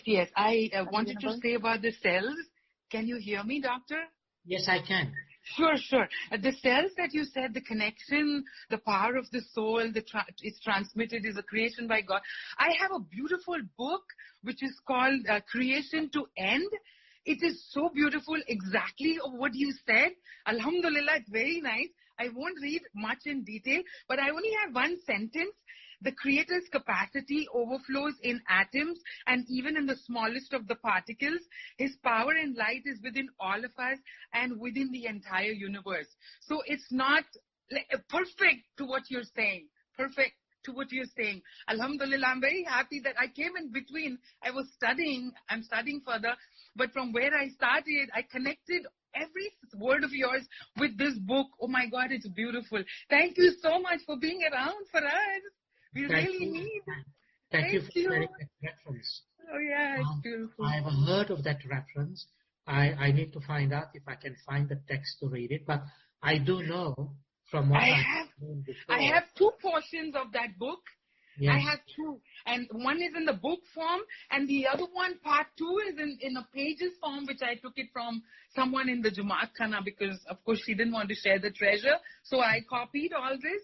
And then I kept sharing to people. I've given many of them. I made copies personally and gave it to them. That there's so much of knowledge, So thank you so much. And thank you, Faiza. I appreciate you. Oh my God. Thank you for sharing that and for your lovely smiling face. It's a nice way to end the session. Thank you so much. Actually, thank you. Speaking of cells and the light in every cell, that reminds me of a poem. There's a line that says, "In every cell of every leaf on every tree is he." Alhamdulillah. So, absolutely true. Absolutely true. And it goes on to say, in every letter of every word on every page that ever was written or ever will be is he. That's why there is an ayat in the Quran that says, if you took all the seas, all the oceans put together, yes, and even 7 more of those, and you made all the trees the kalam to write upon, a pen to write, you will not be able to exhaust his praise, his goodness, his gratitude, and describe him. So imagine how limited we are into this. Yeah. It's there in this book. It's there in this book. Okay. Oh, yeah. And the land, make the land the pages, the oceans, the ink, and the trees, the pen. Oh, yes. I have read this book almost 7 to 8 times. Oh, my God. You're a wonderful person. Oh, my God.